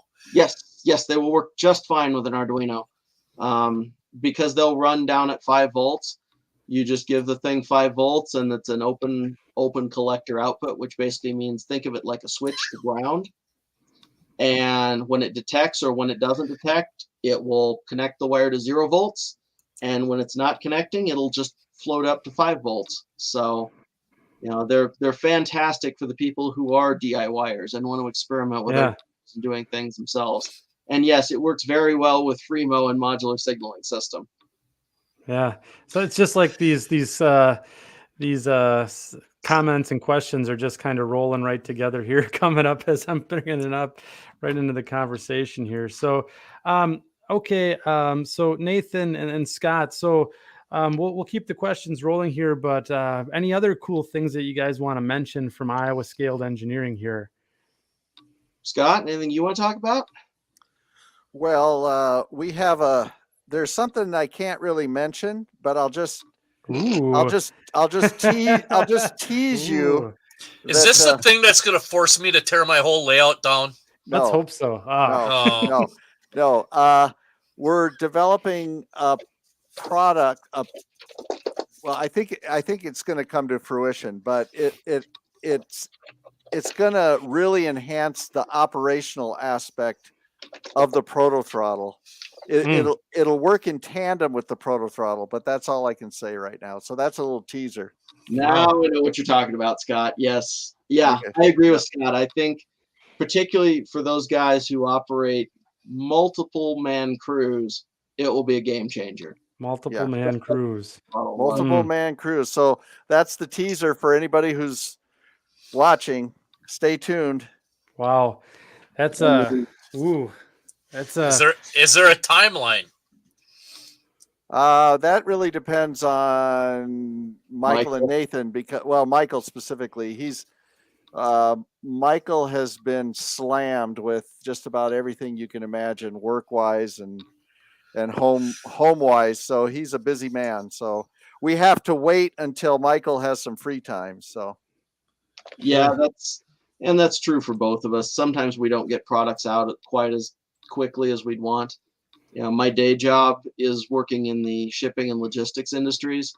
So the last 2.5 years, when everybody's been sitting on their couch ordering crap 24 hours a day, has been a nightmare. Yeah.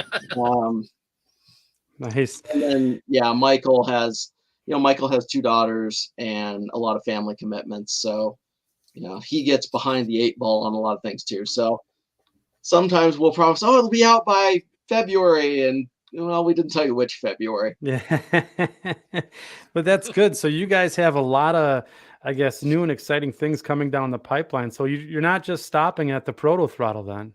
No. One of the other things that complements the ProtoThrottle, and Sean had asked about this earlier, are fast clocks. Kind of blowing out the camera there.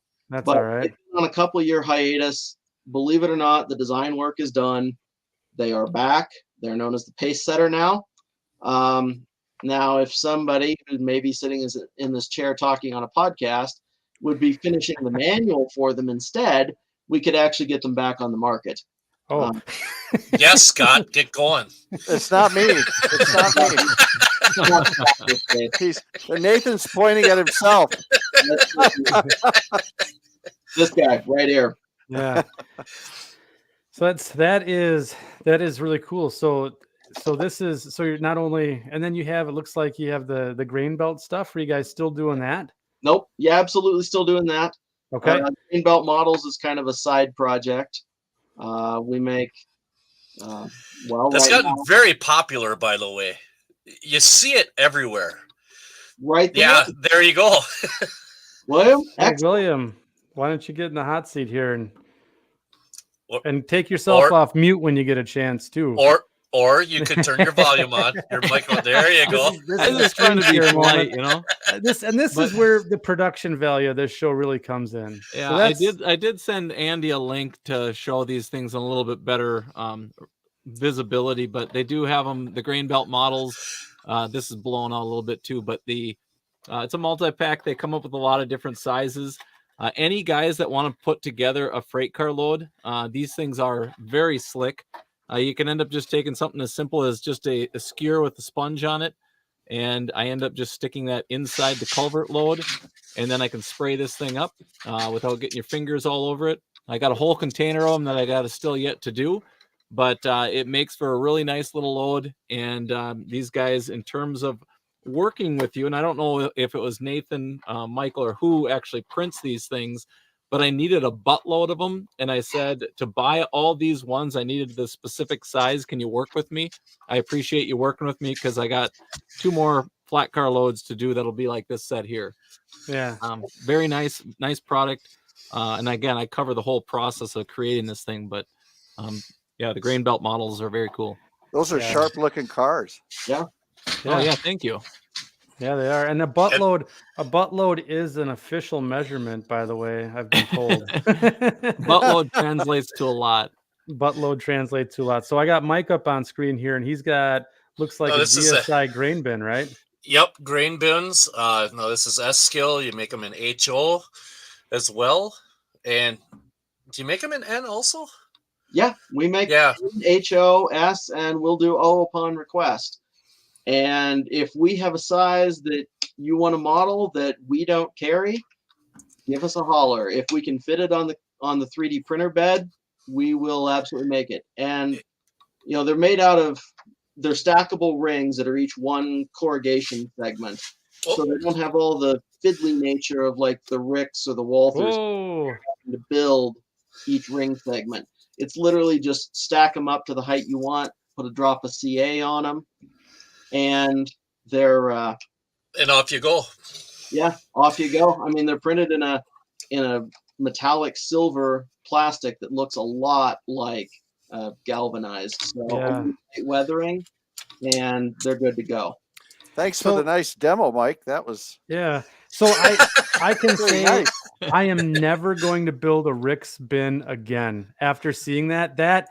Oh my God, I glued my fingers together. Must have been 50 times. I built 3 bins, and I wanted to just end my model railroading hobby right there. It was too much.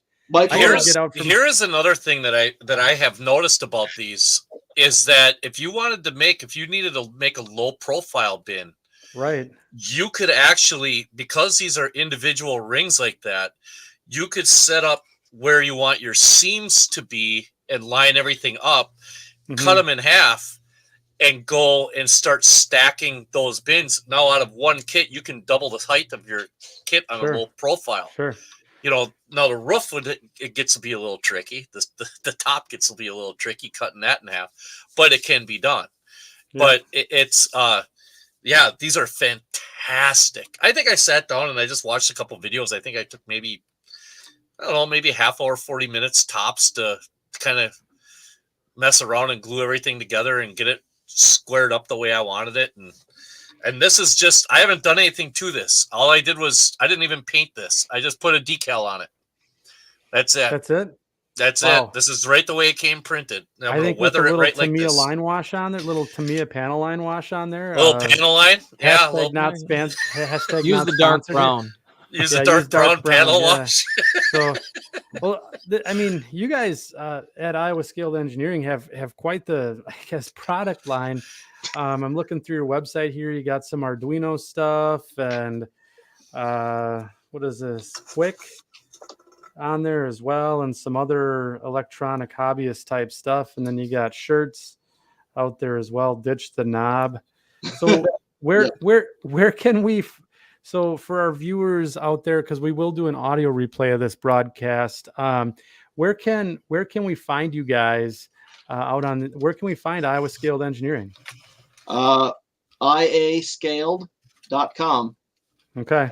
The easiest place to find us. All of our stuff is out there. And, like Andy said, we've got a product line that's not only for model railroaders, but we get into some of the electronics hobbyist stuff and the instrumentation. But, we've got everything categorized so you can look through our whole product line. And if you have any questions or thinking, like Mike was saying, I want to stack my bin twice as high. Could you build me half a lid? Email us. We're happy to work with you. Seeing interesting products, interesting projects is what keeps us going a lot of days. So we are absolutely thrilled to work with custom stuff. Sometimes we don't have time, but that's how a lot of these ideas come up, is just customers going, hey, it'd be great if we had we could do that. No problem. Yeah. Hey, Nathan, that's awesome. Maybe you could speak to inventory for the ProtoThrottle, because I think that is a common question. Yeah. So we are horrible at guessing how fast we're going to sell out of anything. And at least you're honest. Yeah, for honesty, that's kind of what we do, or at least what I do. Just ask my boss. But so we sold out of our inventory of ProtoThrottles as of about 2.5 weeks ago. Okay. We have another batch. We have all the electronics. They're here. Scott just picked up the next faceplates. They are done with final machining, so they'll be headed back here. We hope to have more inventory in our store of both the traditional blue-gray, the black, and the green throttles by the end of April. Okay. Right now, it's just a matter of assembly, test, packaging, all that kind of good stuff. But some of our dealers still have stock, so if anyone's interested, Spring Creek model trains in Nebraska. Okay. For those who have not made the trek to Deschler yet, it is absolutely worth it. Also, you can always catch them at shows. Our other dealer is Des Plaines Hobbies up in Chicagoland. Okay. So go down and see Matt. He would be happy to show you what he's got still in stock. So yeah, if you're looking for one and you don't want to wait till the end of April, be sure to check out our dealers. Okay. And we'll mention that both dealers are each getting an exclusive color in the next batch of throttles. Sean. Oh boy! There you go, Sean. Now, Finally, my infinity gauntlet of ProtoThrottles will be complete. Yep. This is, and Nathan and Scott, I don't mean to put you on the spot, but are Buckle you up. going to have some available at St. Louis? Yes. Yes, we will absolutely have some at St. Louis. Okay. We will make sure we have some at St. Louis. Because that was a very popular thing last year. It was. Well, I mean, we had this guy who just kind of invaded the booth and started selling them left and right. So I don't know what you're talking about. Started literally dragging customers over and demanding that they purchase immediately. yeah, best salesman we ever had. Yeah. Hire that guy if we actually had any way to pay him. The best thing is the guy that came to the booth, and I can't remember his name for the life of me, but Scott, do you remember? He was adamant that he was never going to buy one. He was not going to buy one.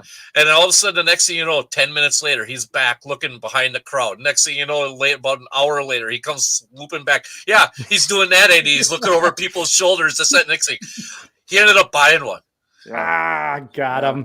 Yeah, and I'm sitting here going, and he was actually kind of a little curmudgeon-y, I would say. And I kind of told him, I said, well, then if you have it set in your mind, move out of the way and let somebody that's interested in buying one take a shot at this. I said, there's a ton of show here. You go look at something else. And I told him that. And then he came back and he ended up buying one.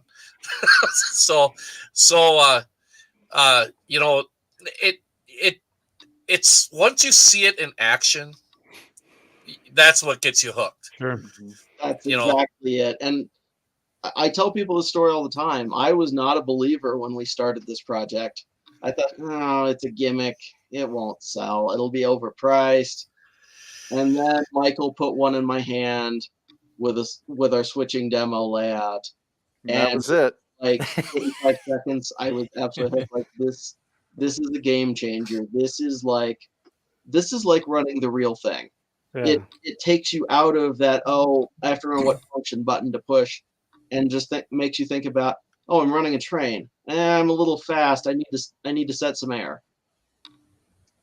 Well, I think the price point was pretty good because I believe it was priced after, I think, 2 sound locomotives. Is that correct? Yeah. Well, that's the equivalent, right? Yeah. Right. Well, I think it's funny because I get into a lot of discussions, especially with younger folks who are looking at it. Oh, it's too much money, blah, blah, blah. And I said, well, when's the last time you walked into a hobby shop and walked out with 2 locomotives you didn't expect? And it happens to me, rather frequently sometimes. And I would honestly, any day of the week, I would take a ProtoThrottle over 2 engines because it'll take the engines you have and the operations you have to that next level, if not the level above. It's worth every penny. And I can remember back in 2019 down in St. Louis when you guys just had that 8-foot little card table thing that was off in the corner, and you just kind of halfway down the other end, or right at the end of Spring Creek stuff, and you guys were getting just kind of a little passing traffic, a little bit of this, had a handful of questions, and everybody's kind of like, oh, that's kind of neat. And all you heard was, did you see the buzz started there when you had that demo layout going on there? It was just like, that's all you heard about is those. Next thing you know, 2 years later, pandemic notwithstanding, but all of a sudden, next thing you know, Not sponsored. Hashtag don't ever want to sponsor. Not sponsored. Not sponsored. But then fast forward 2021, you're right in the middle of the whole show. You know, and you're right at the forefront of everything, and that's a testament to the quality of the product. Also, you know, it really is, and you guys do great with customer service. If you have a question, you know, you guys can help get it taken care of in, usually, like you said, Nathan, in a pretty short order. You know, so. We try to. I mean, occasionally we both have lives and commitments, and we get a little behind on support emails, but we try to get back to people within a day at the most. But like I said, half the time, if they ask the group has it answered before I even see the email. So, well, that's what I was saying before. Is that sometimes the stuff doesn't even get to you. Yeah. Well, it's worth repeating. It's groups.io.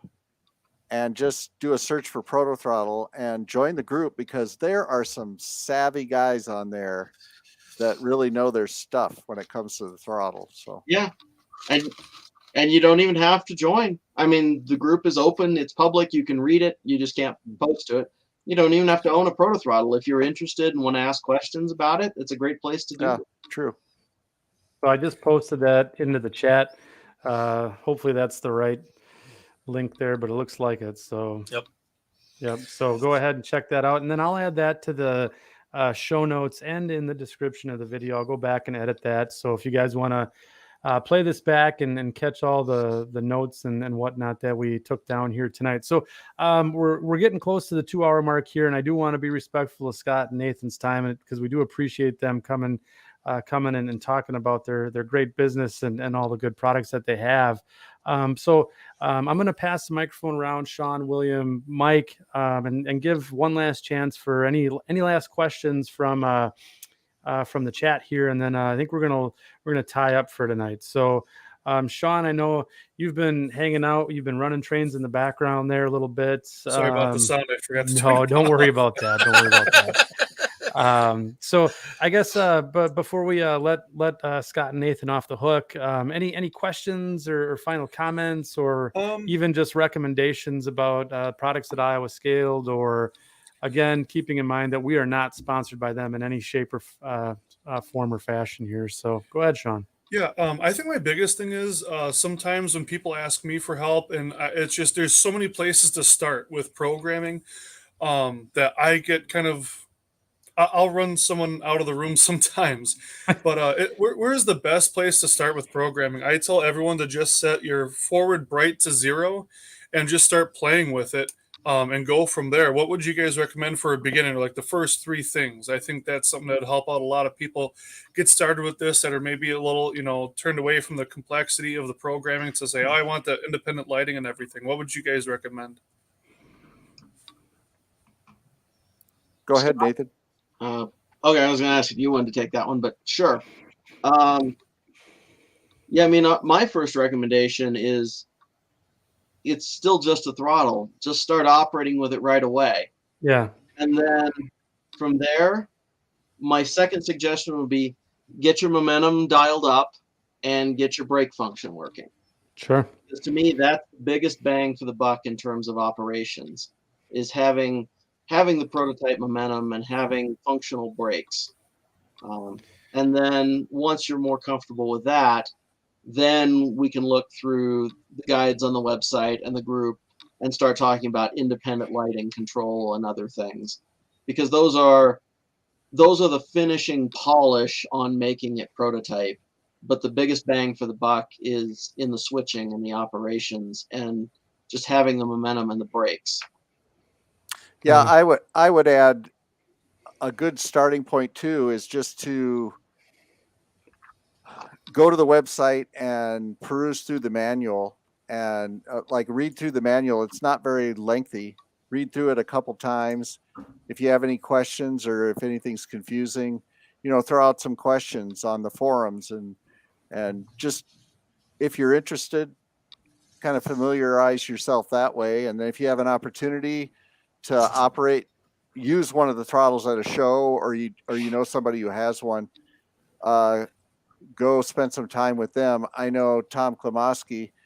He lives down in Georgia, and Tom has introduced a lot of people to the throttle, just having them over to his house and letting them operate with it and fielding their questions. So if you're thinking about it, try and do that and go from there.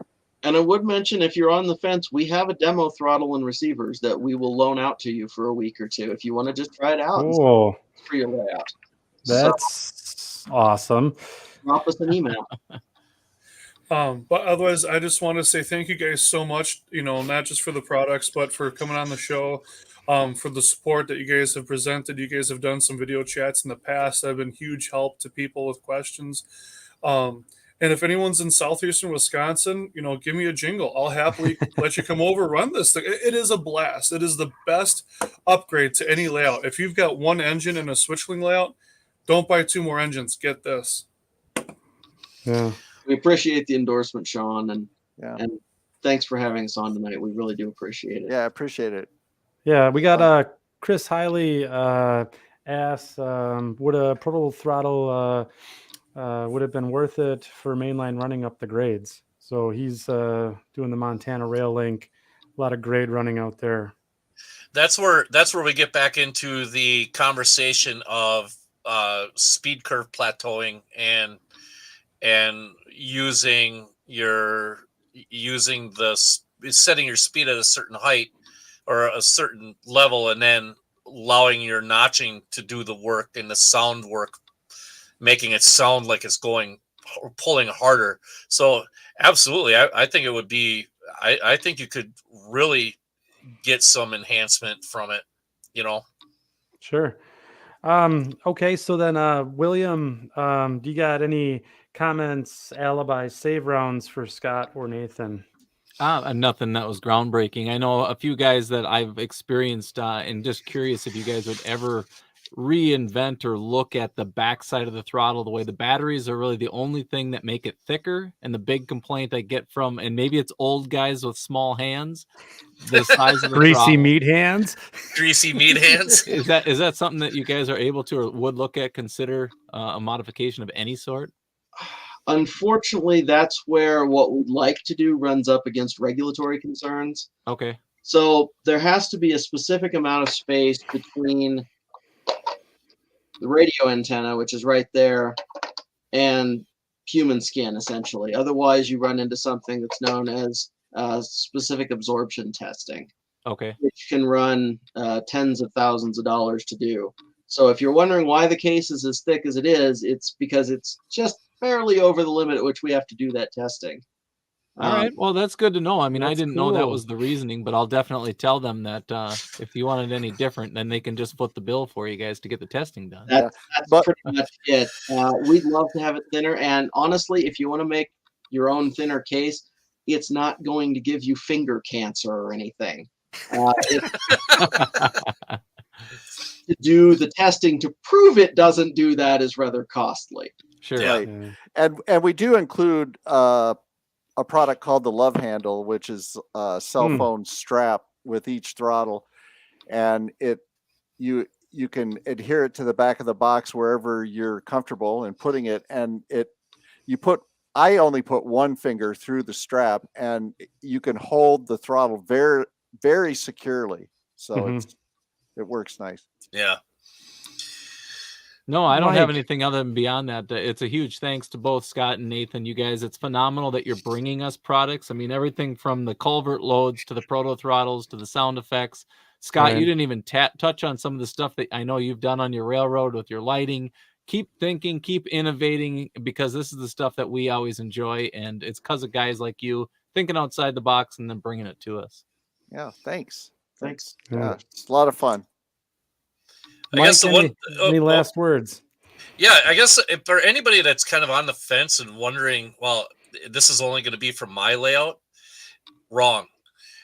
Yeah. Okay, here is the best way, and this is how I was selling it at St. Louis. You have a receiver that is specific to the operating system that you're using on your railroad, right? The ProtoThrottle is an international translator. It speaks every language. So I can take my ProtoThrottle to William Sampson's house and it will automatically just start working. I don't need a specific receiver specific to my throttle. The throttle will recognize his receiver and work. So if you're on the fence and you have other people, you don't know if you want to because you might not be able to take it places. If you have other friends that have a ProtoThrottle and you want to go and take your throttle to their house, take the throttle. You don't have to take your receiver, just have to take the throttle. Sure. And it's fantastic. It's absolutely fantastic. And I think the more mainstream the throttle becomes, the easier it's going to be to understand. Sure. So am I correct in saying that, Scott and Nathan, right? That's the way we were kind of selling it at St. Louis, is that's the way we were doing things. Cause I mean, there was a lot of questions about that, and it was something that I'm surprised nobody asked earlier, but no, I think it's a very honest way of looking at it. The throttle, as long as the layout has a receiver plugged into it, throttle will work with any layout anywhere. Do they have to change their address on their ProtoThrottle though if you've changed your address? Yes, you would have to match whatever the receiver is. Just I know that seems like a kind of a stupid question, but for guys that don't understand that address might have to sync up. Support emails I get of, I took my throttle, my buddy's layout, and it didn't work. Well, is he running on a different? Because in order to allow multiple ProtoThrottle systems to run in the same space, the receiver has an address and the throttle has an address. And the throttle is just A through Z, and it has to be unique on the receiver. So you can't have two A's or two B's or two C's. You have to have an A, a B, a C, and whatnot. And likewise, the receivers, I think, are 0 through 27. And think of that like a channel. All the throttles that want to talk to that receiver have to be on that channel.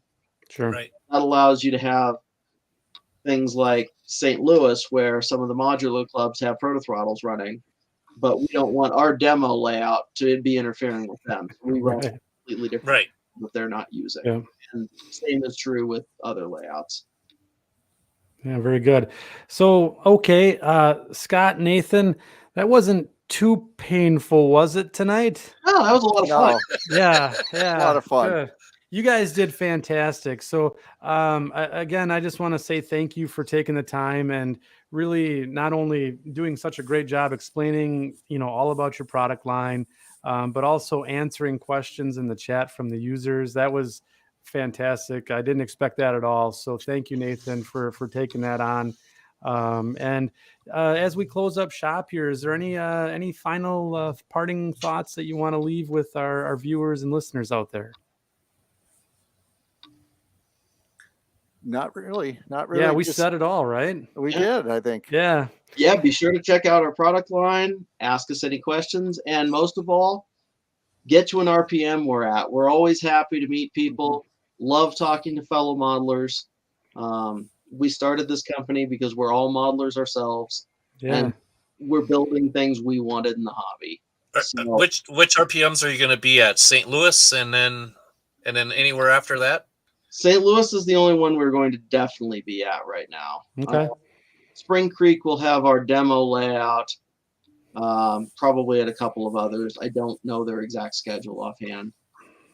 Scott, are you going to any others? Nope, just St. Louis. Yeah, we usually hit St. Louis and Cocoa. So St. Louis and Cocoa Beach. Yep. So Just just make sure you get to that one. yeah, right. Ooh, Cocoa Beach. I went there for spring break. That'll dredge up some old memories for me. So it was a good time. Let's just put it that way. Anyways, so again, this was a fantastic episode. Again, if you go to an RPM meet and you're part of the section crew, let Scott and Nathan know that you heard about them here on the Second Section podcast. Again, hashtag not sponsored. But I guess for me, thank you again, guys. You can find the Second Section podcast. We're out on Facebook, so you can join the group, be part of that community. There's a lot of good modeling tips being shared there. All posts about our future shows, and a lot of people with show ideas. Go ahead, sign up on the Facebook page, contribute, and be part of the community. Who knows? We may pull you out of the section crew and put you on an episode of Broken Rails. So we'll always keep that threat out there. And again, for Mike, William, Sean, thanks again for being on here, Scott and Nathan. And I think that's gonna do it. We're tied up for tonight, so we'll shut her down, and we'll see you guys in a couple of weeks. Thanks, everyone. Thank you. Thanks, sir.